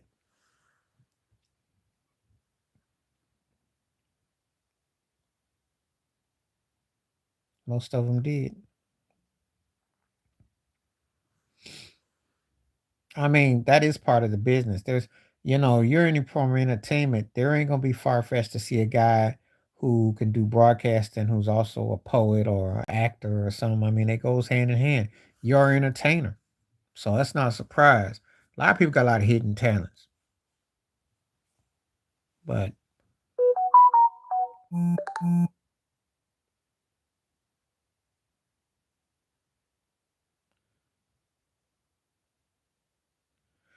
not quite the same, ZC. Let me explain. When you get to the stage, but let me give you an example. Big Daddy Kane is one of the greatest rappers ever. Then he got showmanship to go along with it because he got moves and steps because he came from the James Brown School of Movement. So that does make a difference. Now, the piano part with your doctor, that's another story. But it does make a difference because you pay to go see him live on stage. If he just going to walk around and just hold the mic and go, everybody put the 2 and 4 and put your hands in the air. If he can entertain you along with rapping and stuff, that is something because that's what you pay for. You want the element of surprise if he can entertain you. Because you remember, gotta understand the artistry. It's entertainment. So if you got a rapper who can also move and ain't just giving you a slow butt show, because Big Daddy Kane could do it. Not he didn't move like Hammer. He was a better rapper than Hammer, but you want to be entertained. No, I'm not surprised by Busta at all because he's an industry spy. He's bought and paid for. He bought and paid for. If you seen the movie Higher Learning with him and Ice Cube all overacting he did, think about how he got roles. He was in the Biggie, Big Papa video. He always did class with Janet Jackson, Mariah. Ask yourself how he gets so many hookups. Think about it. Now, that's a far cry from leads to the new school, but ask yourself how he always stayed so far fetched up. He got hooked up. Pastor Kavase with Pharrell and Button Diddy. He always is around who's ever happened. Think about it. You know how that goes. That's all I gotta say about that. He's in the videos, he's in the songs, he's on the remixes. He always happens to be around with what's happening. For a guy who, and he's a good entertainer too, like if you're into his style of rapping, because he's what I call an energy bar rapper. Oh, yeah. When that turkey came out and said the new black, and I'm like, what you mean the new black? That was his catchphrase 20 years ago. I'm the new black. I'm not the old black. Okay. But he did get a wake up call. I forgot what happened. The purpose is to like infiltrate what's going on in the hood, what's going on in a segment, because they got to have puppets to infiltrate what you're talking about. So, for instance, at your job, if you have a job or if you don't have a job, like your neighbors. So, if your neighbors want to know something, they got someone that kind of infiltrates that circle. So, they always have people that are plant based to say, oh, this is what such and such is about, and this is what they do and what they're about and stuff like that. So that's what a plant is. They always have they have plants in all forms of capacities of life. Just like when you think about in they're looking for people with tendencies and cadence. He is now, I would say, because he when he talk about the gatekeepers, well, they always put him in the driver's seat with all the black comedians they have. He had Cat Williams when no one knew Cat was. He had Chris Tucker before Tucker blew up. He had Kevin Hart. Think about Mike Epps. They've all rode in the passenger side with him driving. So when he talks about the gatekeepers, I'm like, well, you are part of the system. The big three is part of a broadcast of a network. So everything he's been associated with has been part of the industry. And then when he got into the whole thing about Trump and Biden,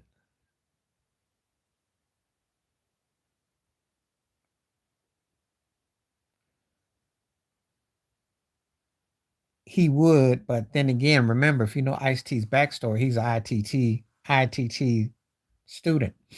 He ain't that far from Will Smith. The image he played in NWA and what his parents had him in Cali is not what you saw. So the brother that owned the club, oh, I can't think of his name right now, but Cube was not a street kid. But he had a solo deal with Epic back in the 80s. And he But I'll tell you this about the industry. No matter if you're from the hood or not, once you get in that industry, you may as well be from the hood because once they get through pimping and hustling you, you saw what happened with Tupac. I need not say more because you do a lot of acting and hustling and shuffling when they get through with you. But his image and his facade sold him. Okay. That's why he got to do Boys in the Hood. But that was the image and facade. See, stop letting image and facade fool you. He really ain't that different from the kid movie that he ended up doing.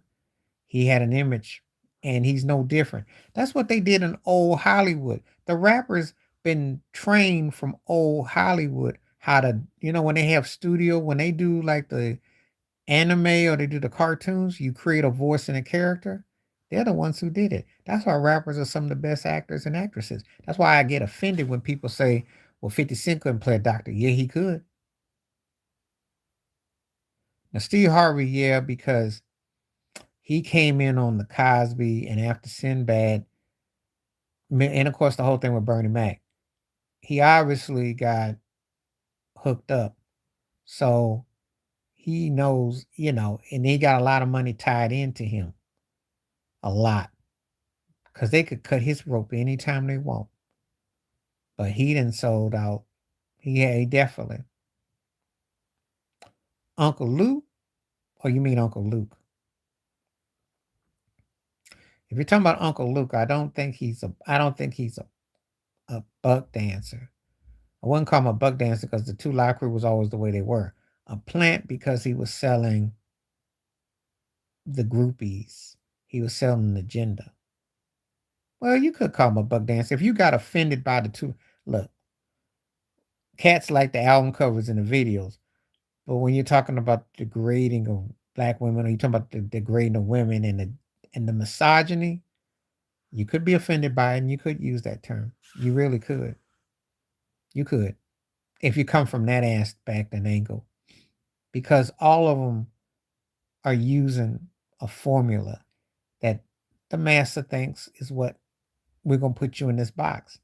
I'm a firm believer that when I talk about plants and putting people, they pick certain people for certain segments. And you have to pretty much kiss the ring to get that bag, and you're going to fit that aesthetic because they killed him off. That's why. And he was too scary. And I remember James M. Toomey, the late great producer, once said about Hendrix, he said, they'll never let a black man ever get on stage and play guitar and do what he did again.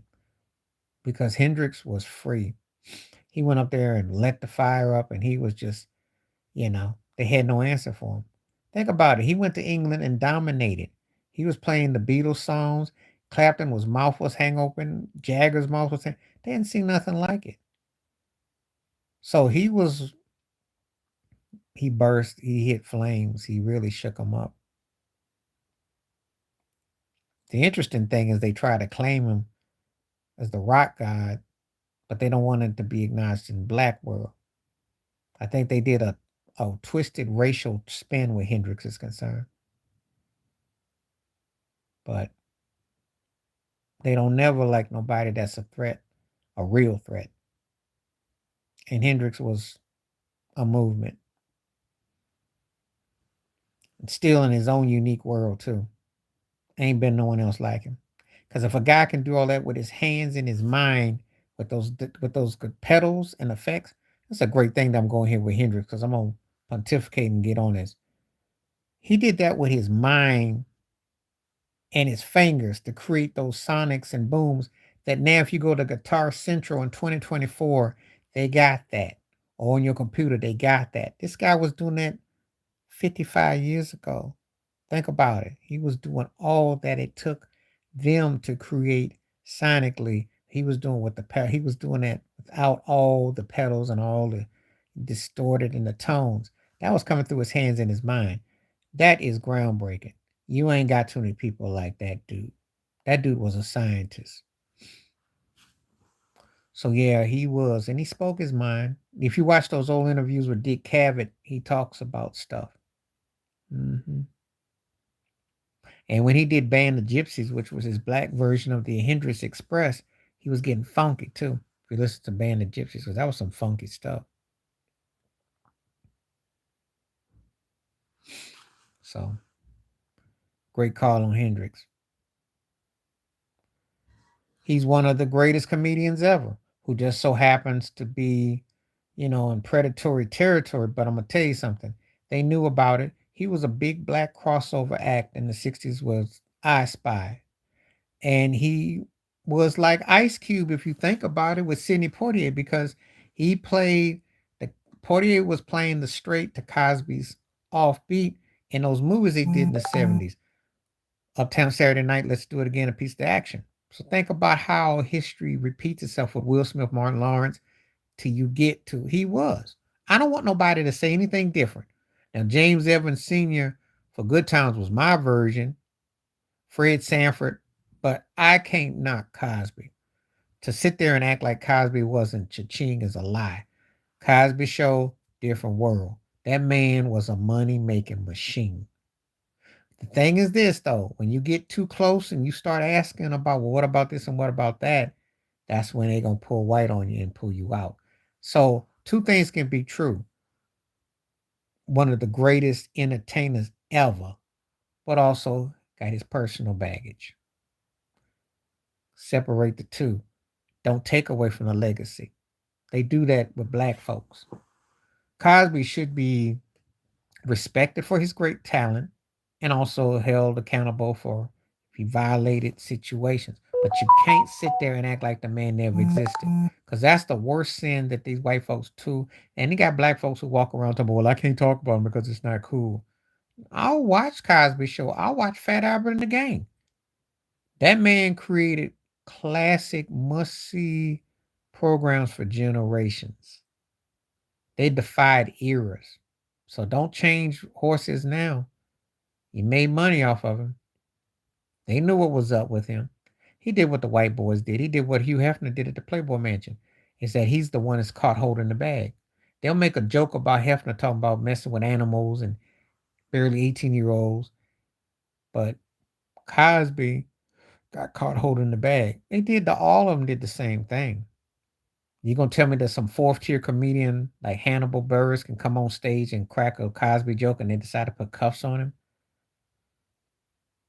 They didn't like the fact that he was moving.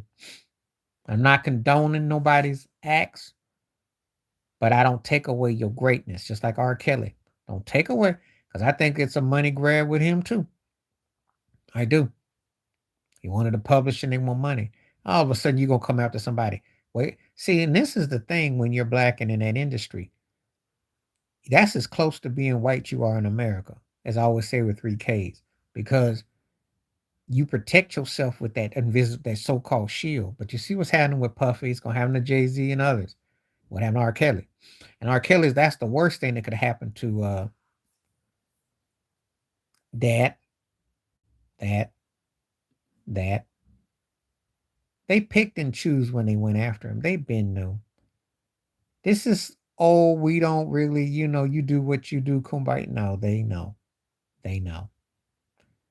I don't care who you are. They know. And in black Hollywood, you ain't but so many of you.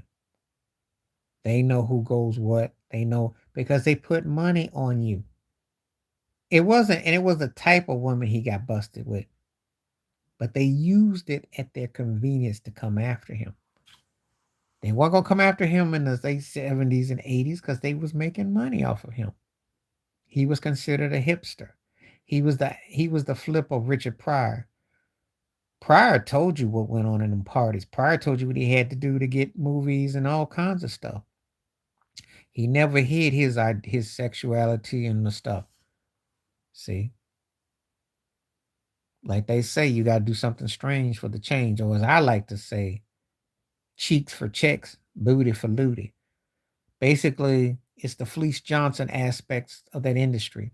It's a lot of Fleece Johnsons going on, and there's a lot of dirty, dirty, dirty, dirty old white boys who ain't gonna never ever see the half of the fifth of what these black folks is catching. But they're the ones get caught holding the bag. They get caught holding it, but a hole in it. Look at Clive Davis. Look at Vince McMahon. Look at Jimmy Iovine.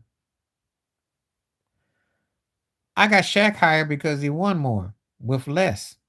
Um, Wilt is statistically better. Wilt is like Babe Ruth, Barry Bonds, Jim Brown, like one of those guys that, that. But Shaq won more. Shaq was more dominant in terms of winning. I have to go by what he was able to accomplish because it's an insult. The man three-peated, he won. And it's not that, and Wilt still, listen, you're asking me statistically and athletically, I'll give you Wilt.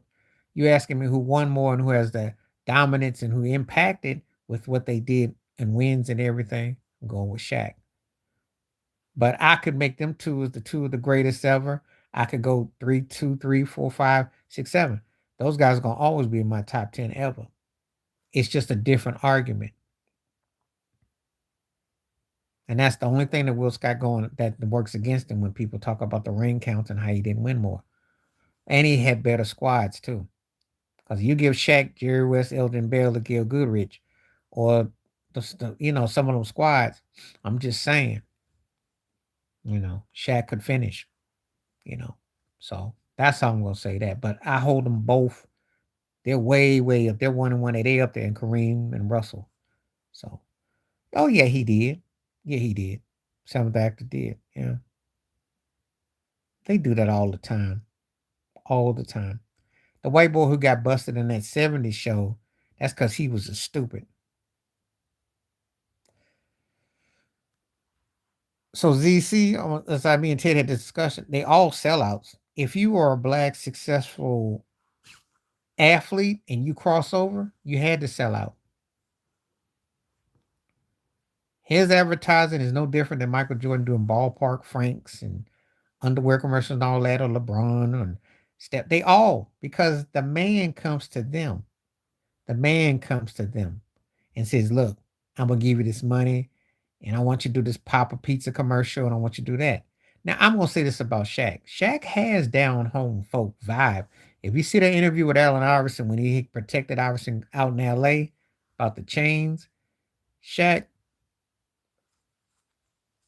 balances in parts.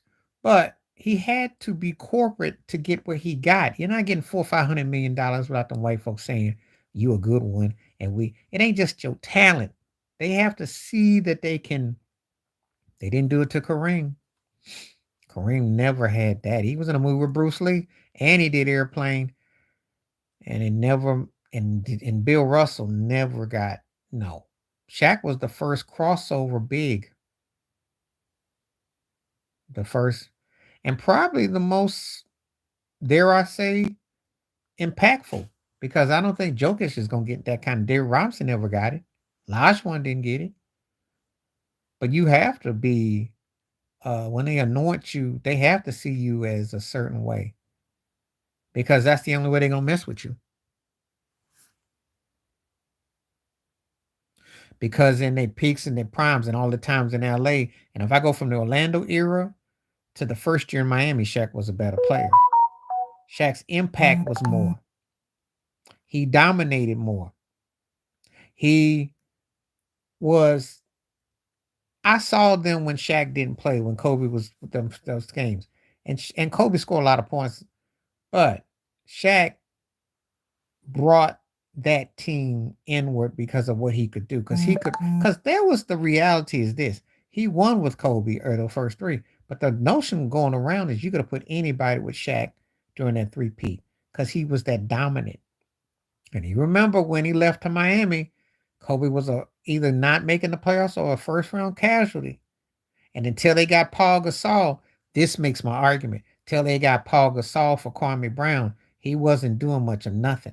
They tried the Scottie Pippen light with him and Lamar Odoms. That did not work. Now, when people start saying you tag team Shaq with Penny or D Wade and all that, yeah, but look at what they had to do where Kobe's concerned. They had a guy that was a sidekick with Lamar. It didn't work. Brought Meta, had to bring Gasol, had to bring Bynum. They had to get two bigs and a man who could play multiple positions to get Kobe back. Think about that. Bynum, Gasol, and Lamar. No one ever brings that up. Shaq was winning without a legit point guard. Let that sink in. What would his career been like with a Jason Kidd or Tony Parker feeding him the rock or John Stockton feeding him the rock with a dominant two. Get back to me on that. Shaq's run, and he was a different player from Orlando till he was with the Lakers till he was with Miami. But they all got to the finals in three incarnations. That's one of the reasons why I hold him over. And his window and his peak in his prime, Kobe wasn't on that level. Not too many people you can mention were on that level. His dominance, his brutality, his force, no. So I go by my peak value and what I remember. Kobe was great, but you can debate, was he better than so and so or this and that?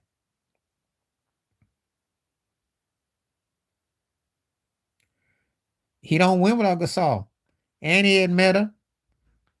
He had, listen, Kobe's work ethic and his determination and drive. Hey, you can argue that. I'll give you that. Great talent, all that. How he fits in with the team and the concepts, that's another story. His aloofness, yeah. Shaq was at a high level. He just didn't, the two things that worked against him, Penny wasn't healthy, and they had the wrong coach in Orlando. And he still got to a finals, what I call raw bone style. So you put the pieces when they got Horace Grant, you put another piece, you know, that was the key. The right coach in the, you saw what happened when you put Phil Jackson, Pat Riley, he got rings. Do I need to say more? They are underrated as a team.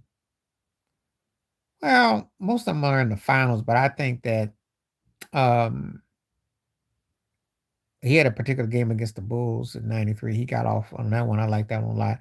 I think the Clippers game when he scored at 61, because that every pretty much in 2000, he was on another planet. Yeah, he averaged 23.4, but it was a double double. Great quote, BG. That's true. But he, you knew his impact was coming though. And when I say that at that time as a rookie, you knew he was going to be a freak of nature. And if you thought it was easy, Kobe never had another center that took over. Like Dwight was big and strong, but he didn't have Shaq's tangibles. Gasol was a great fit because he was a versatile four who slid as a five who could play, but he wasn't Shaq, you know. So just saying. But yeah, the 09 2010 teams worked because they played defense. Bynum played his part, Gasol played his part. I think the biggest thing about Gasol is how he fit in where he was. I mean, he didn't act like a diva about stuff. He fit in, he accepted his role.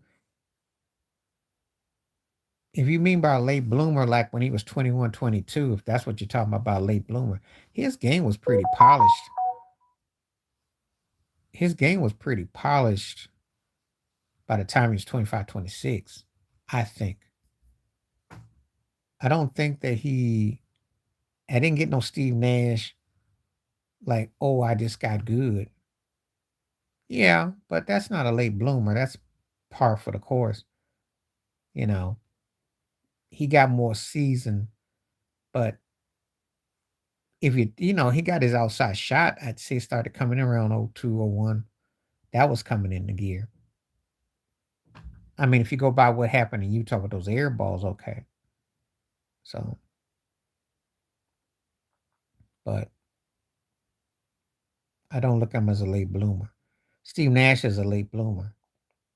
That's what I consider a late bloomer. Most guys in the NBA takes about 5 or 6, 7 years. That's why Jordan won his ring when he did. LeBron got his first when he did. Shaq as well. Takes about 7, 8, 9 years. When you see cats like Tim Duncan, Magic Johnson, you see Patrick Mahomes, you see Tiger Woods, those are any sports that's a rare anomaly. Yeah, I know about fish.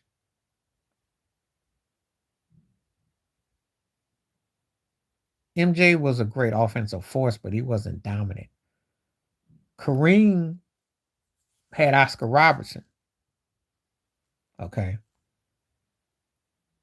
Duncan's second year, he won a ring. Magic won his first year. Now that's dominance because he had to take over when Kareem got hurt and come up big and play multiple positions. That's dominance. That's different. They will one day probably have a 4-point play. I mean, they were actually thinking about that. I'm sure if the of Ice Cubes, if the 3-ball league did a 4-point, they do it through 4. Probably the NBA ain't jumped on it, especially when guys shooting logos. Yeah, but that's still early in his career, though. See, that's still at a pivotal point because your first, second year, you're still fresh. Your cadence and your tendencies ain't quite kicked in. So the fact that he got it, just like Duncan got it, that's still early in your career. First, second year guys winning rings ain't the norm. That's not the norm. That's not the norm. Magic doing it, Bird doing it, that's not the norm.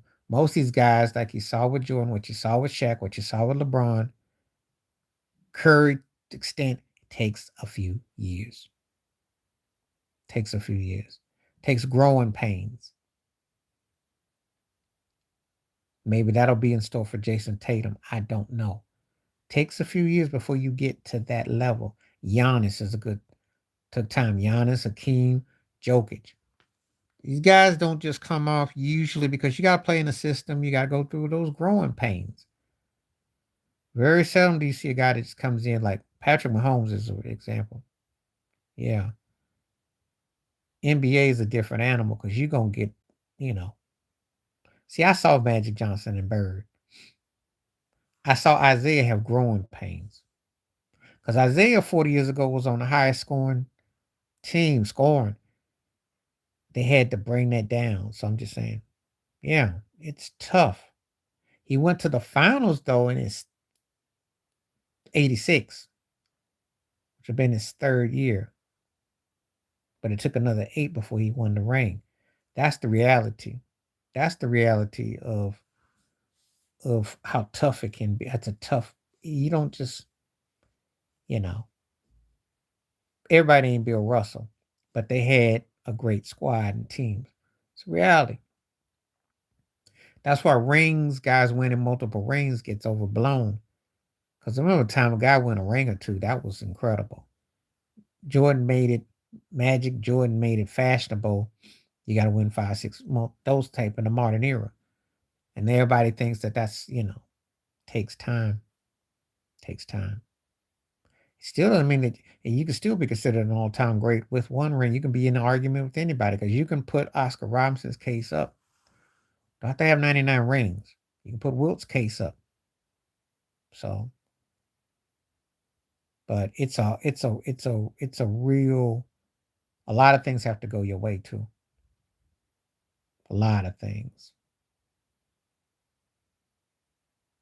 and not all rings are created equal. Because some people are going to look at some people's rings and say, "Oh, you got that." Like Kevin Durant, he's earned his rings. As a matter of fact, I think he should still be in Golden State personally.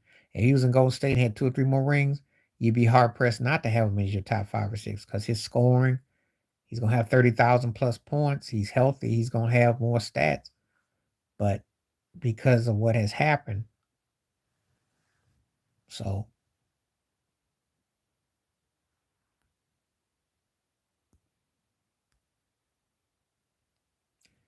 you know, we got live there, man. We really went in on that one. That's just really good. Yeah. So again, it all depends on how you look at it.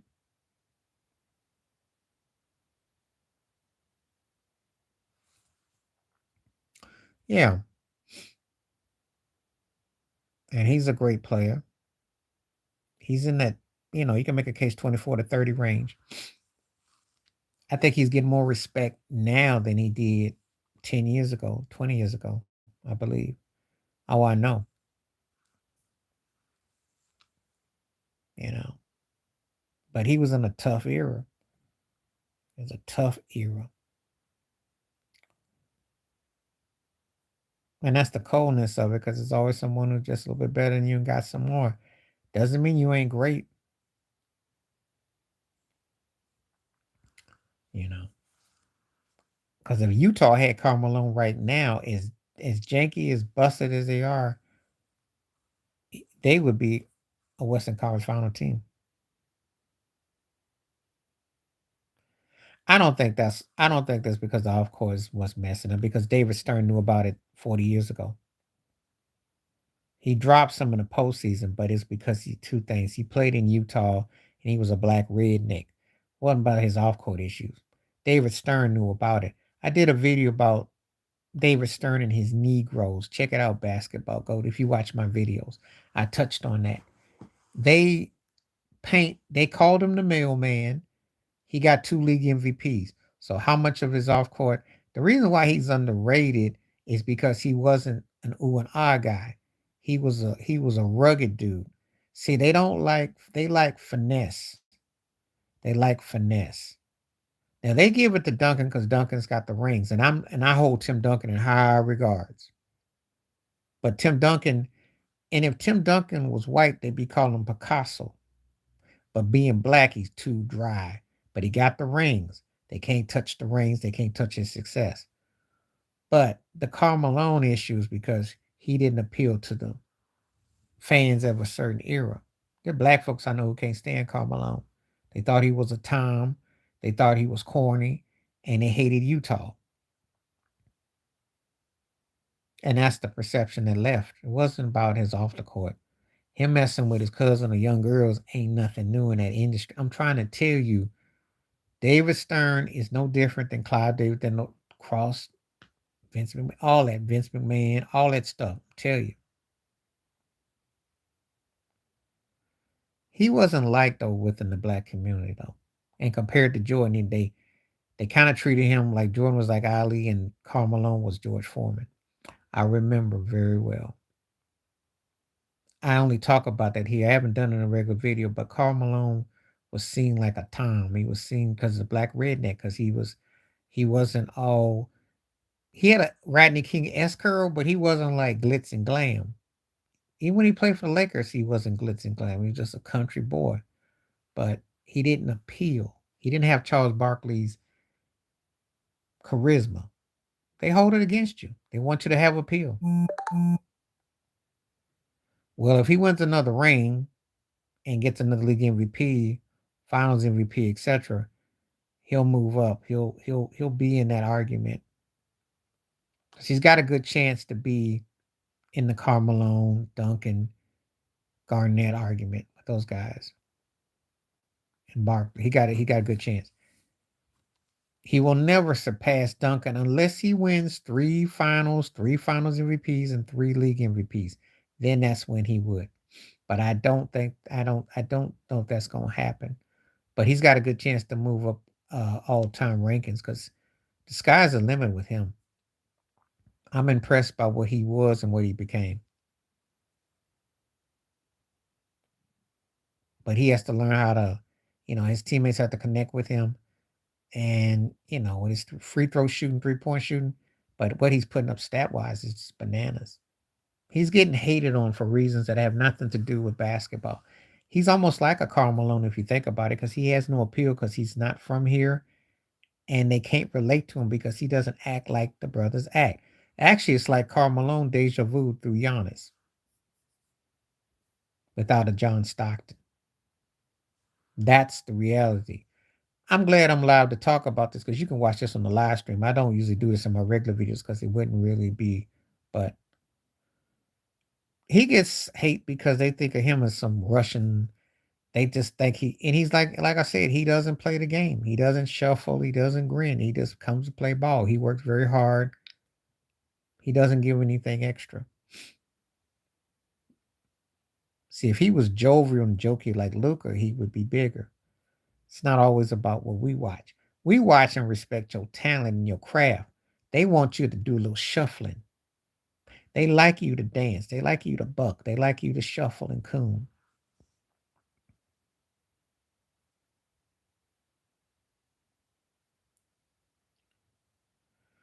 Now, LeBron was anointed. There's nothing about Giannis and LeBron at all. Because if Giannis had half the juice as LeBron, LeBron had more love coming out of high school, the first game against Sacramento, uh, 21 years ago than Giannis has ever had. Okay. I'm going to nip that in the bud right now. Because I don't know how old you are. And that's no diss to you, but I know the kind of love LeBron had. The only time I hate on LeBron was when he had that Hummer when he was in high school.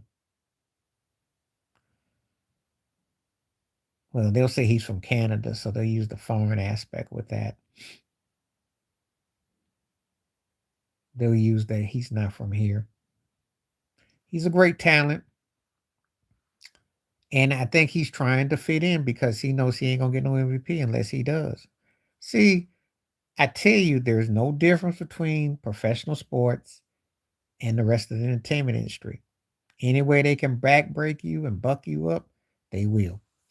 Anyway, you think there's a big difference? Not no more. Now, Ryman wore the dresses and all that, and he had crossover appeal, but he was kind of like almost like Kanye West. Like he was trolling a lot of stuff. Ryman, but Ryman made it work for him with the books, and he used his time up. He did all kinds of stuff, but and Stern hated him. Nowadays, Adam Silver will reward him, but I don't know where he would fit in today as a player. But see, it's a different situation, you know. I hadn't seen anything with SGA, but I wouldn't be surprised. He wore everything, and he was kanky too. In the room with the fiance, it was a threesome, biting and everything. It was all kinds of kinky. Marv was a freak. Marv took his wig off. He did the whole nine. But he still married his fiance. Like after they act like nothing happened. He had like a little slap on the wrist charge, and because it wasn't gonna work against him because Marv was corporate man, and he was back doing work with Fratello. We used to make jokes about Marv all the time. Used to shoot 3 pointers. We used to play on the we play 21. Me and my boys. They go Marv in the corner with the thong. Yes, because you know how Marv goes. Yes, I said Marv with a thong. Yes, we had Marv jokes. That didn't because at the time that's pre-social media, and I don't think nobody would have tripped on him. He'd have gotten, they kind of like took care of it on the low. But yeah, he was into some kinky stuff, but it didn't. It came and it went because he was respected. I think Mars underrated. He just connected with the plate. Like people loved his voice. Like he just connected. He was a New York cat that just connected. So if a broadcaster can connect with his audience and connect with the players, that's a double win. And people cared about him. He was great at what he did. Great voice. So some guys can, some people can, some can't. Like Doris Burke can connect. Some can, some can't. You know. He from the old school of broadcasting too, so you know.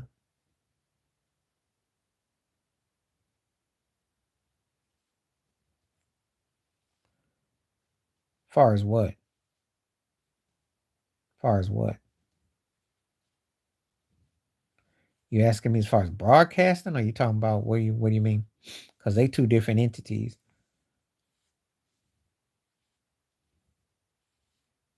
Byron Allen's a part comedian and hosted a show called Real People. Ahmad did sports predominantly. And Ahmad's it's Ahmad because Byron wasn't really a sports broadcaster. He was Real People. He did some parts, but Ahmad was a sports journalist. But Ahmad spent half his time buried up Michael Jordan's behind, so he slurped him. He was Ahmad was a good football player who turned broadcaster, but Ahmad ended up being to Jordan what Brian Windhorse is to LeBron, and it was nauseating. Okay, we've never talked about that on here because that never comes up when anyone asks. But yeah, he slurped Jordan. You can look at the old videos; it's on there. Every time Jordan wanted to have someone interview him was always Ahmad. That was his boy. Ahmad used to be cool with OJ back in the day. As a broadcaster, yeah. And he was a good receiver too back in the day.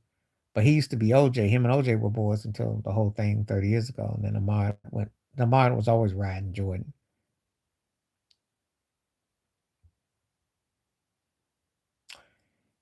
It does because the things that work against him is because he didn't get to the finals. Can I just be honest with you? That's it in a nutshell. He didn't get to the finals. Just like I think when Dirk got it and he got knocked out, they started to retract. Guys didn't get deep in the playoffs. So then it's kind of like, well, if you don't at least get third round, you don't get conference finals. And Nash was a late bloomer. Now that's a late bloomer because Jason Kidd, Gary Payton were better guards. No one saw Steve Nash like, oh, like he's MVP worthy. That came out of left field. But I think they do because the teams underachieve. Phoenix was a precursor to Golden State. D'Antoni's system was incredible. They could not get to the finals. And that's something that looms over D'Antoni. Me and Ted talk about that all the time. Because for all that offense they created with him and Amari and Sean Marion and all that and Barbosa, they did not get to the finals. And that works against Nash. He did, but you could have made the case that Shaq could have got. They both had the same record as Miami did. That's why Shaq has an argument. Should have been tied for MVP. Because the Shaq train coming to South Beach was huge. And then they had the same win. So D'Antoni did not. I say more D'Antoni because Nash won an MVP, Jeremy Lin's sanity in New York, and then James Harden won MVP in Houston. What's the common denominator? D'Antoni. If they changed basketball so much in the 2000s, how come they didn't win the ring? How come they didn't get to the finals? So you change it when you win. I can tell you Golden State changed it because Curry's got rings. That became a standard. The whole league was emulating and copying, including the face of the league, LeBron James. Brought one of the three most important players to Golden State and Kevin Durant. That's changing the league. If you don't win it, you're not changing it. That's how the rules are. I didn't make them up. I can say it individually to an extent, but you got to win the whole enchilada. You cannot not go to the show and at least you got to either participate or win. Iverson at least got to the show. You can make a case there. What happened was the smartest move I ever saw. Now I got a buddy of mine who hates Robert Ory to this day for it, but Ory, they were losing a game 6, game 5, and he got into a fight with them. And then David Stern at the time, alphabetically, you get suspended. So some of the Suns will miss game 6, some will miss game 7. That's what changed that series because of Robert Ory. That Robert Ory was slick enough to get them riled up to jump off the bench. That's when you couldn't come off the court and they got him suspended. That was the turning point. So he sacrificed the game that got them going. And they never recovered. So old school cats who know how to get at you with old tricks gonna always get you every time. Got up under their skin, they lost the series, and they never came back to that form again. Of course, when they got beat by the Lakers in the West Conference Finals, Kobe just threw a jock all on Nash's head. That's what you remember. Spurs got him, Lakers got him. Never the same again. And that's one of the reasons why he's not revered because his teams didn't get to the show. That's in a nutshell. It's basketball strictly. They give him his due, but he didn't win. He didn't get to the show. For me, you at least got to get to even if you're just a runner up, at least you got to the show. He never got to the show. So it looks like it was just stat padding. You know, Iverson can say he got to the show and they got a game against the Lakers and it was a kind of competitive series. Steve Nash does not have that on his resume. So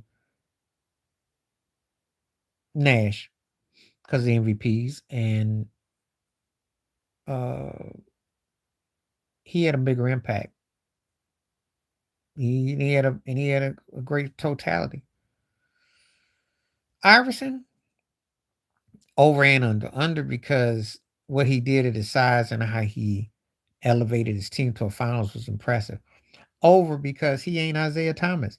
I did not see him continue to improve on his game. And he had a lot of leverage to an extent, but it didn't evolve. So I think it's an over and under where he's concerned. He's no Kobe was only polarizing because of Shaq and what happened in Colorado. But I don't look at Kobe as polarizing with the way he roboted himself after Jordan. But Iverson's controversial is because of his imagery and his actions, his attitude. He was street. Kobe wasn't street. There's a difference of controversy there. Nah, I think he was overrated because I thought he was better in college. I thought the Patrick Ewing I saw in college was a different player. His NBA career is like he played in New York and he was waiting for something to happen and he just couldn't make it happen. And they never did get the right guard and the right. I still think if Michael Ray Richardson and Bernard King were there, we might be looking at him differently. So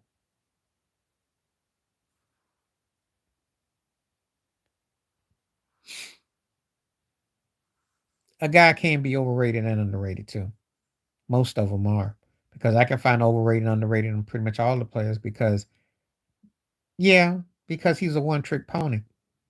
He wasn't much of a defender.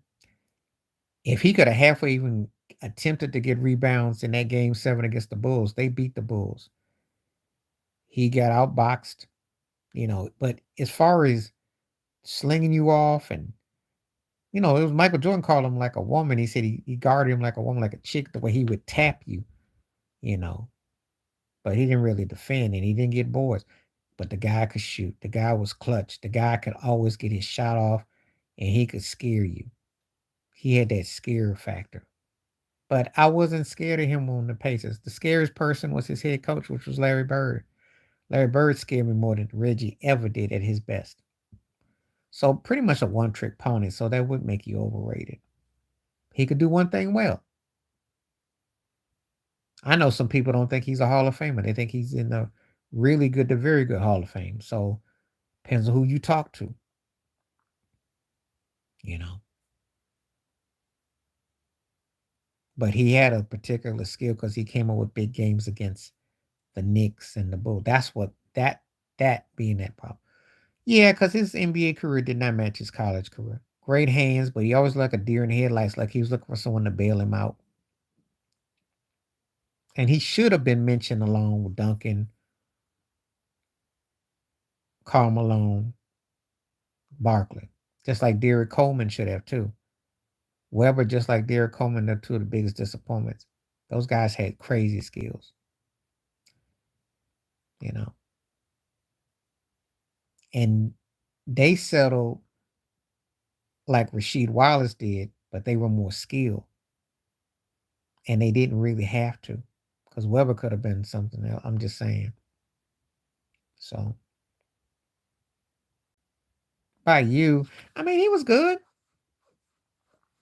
but the elevation of the team didn't really go anywhere. He was a talented guy, but not sitting around here where I had a KJ. I think he had athleticism and he was, but there were other better point guards, you know. So, you know, be more considered more under than over, but there were better guards though. So he could score though. I liked him, but I'm not gonna blow his horn when I thought about other guards at the time. No. Mm-mm.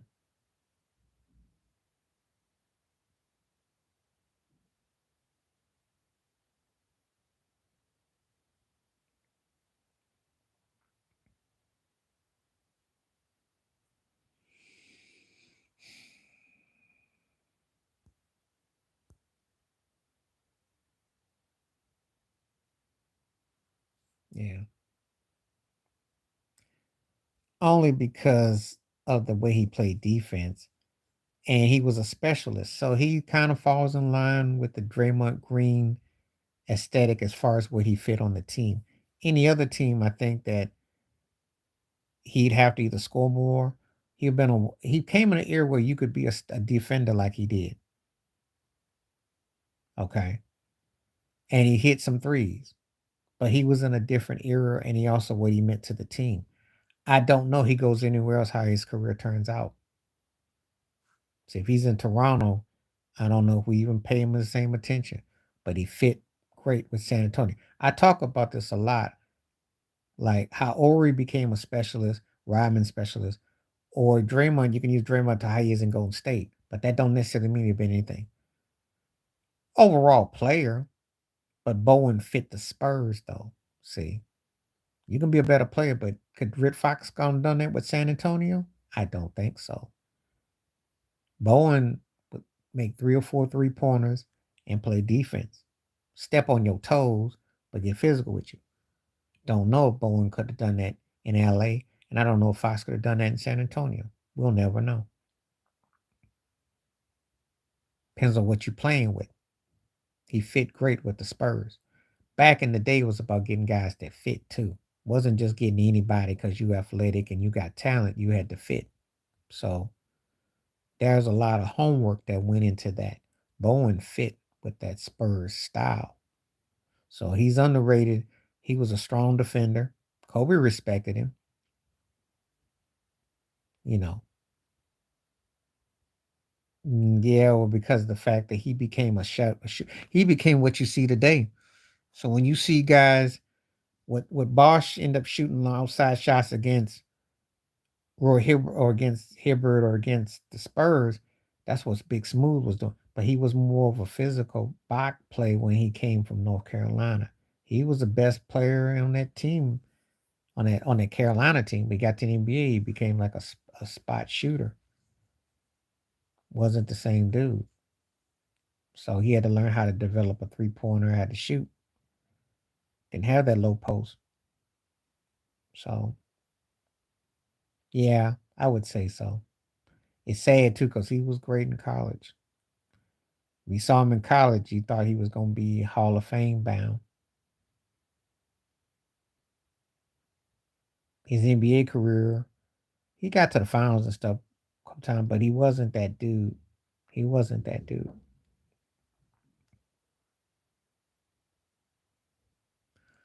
Well, he didn't score enough. That's all. He was used as a meat and potatoes dude, but he wasn't a threat. Again, guys gotta show you something, and you can be classified as one dimensional. So he ended up being muscle. I don't really look at him as underrated because he just kind of was what he was. You know, I think he played as well as he could. I didn't see anything else about him that I would say, oh, I didn't see none of those guys on the Pacers as over under or anything like that because they were meat and potato dudes. Now let me see them scoring more points somewhere else, or let me see another side of them. But they played towards what they were. Muscular, physical guys who were mainly there to get boards, putbacks. They weren't asked to be 20 and 10 guys. And they had to sit there and defer to Reggie. So I didn't look at him as an all-star, He was a workman. Could say like a broke version of Buck Williams, because Buck Williams was a 2010 physical guy. So very rare guys then weren't asked to be bigger scorers. So different era.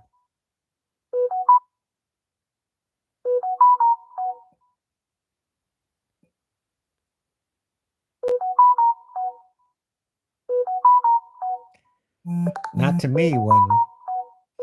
When you come off as a 6 man and you become a star and you become one of the 50 greatest players, and I call him the human octopus because I've never seen another power forward that could use their arms and elbows as much as him. That guy could score. That guy was a freak. You know, reason why you would say that is because you looked at Bird and Parrish thinking they were better than him, but They needed McHale. McHale was well, Charles Barkley called him the best player ever went against. So take that for what you want. Charles Barkley says it about you. That's a high compliment. McHale was a freak. I think more on the underrated side for me. He was one of my favorite players. His he didn't have a lot of moves, but his hands and his motions and his arms made you think he was an octopus. That's what I called him because he could go left, right, up, under, side. I never seen a guy use his arms, and they were like it was like spinning wheel the way his arms could go so many different ways. He got his back taps. He was, I think he's underrated, especially when a guy can be a six man to a starter to being one of the greatest ever. Because that wasn't, you went from being a role player to becoming a starter to being essential. Think about that. Now you can say James Harden's a better offensive player than McHale and all that.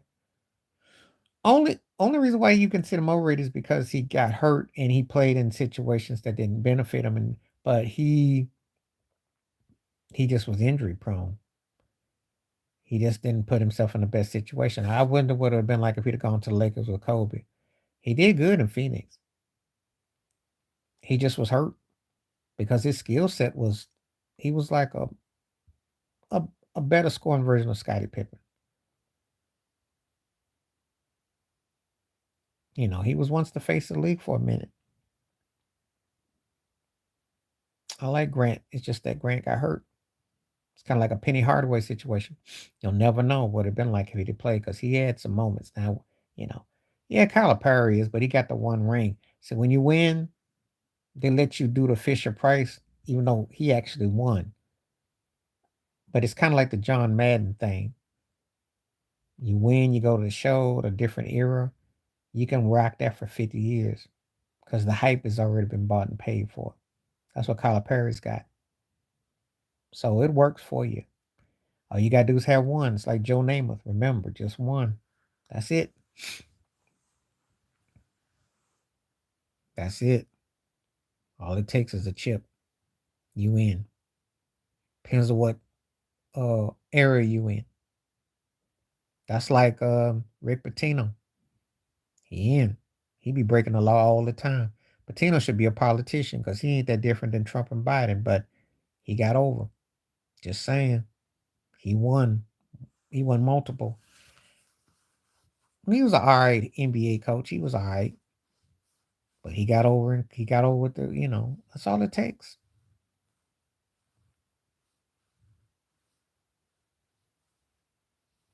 So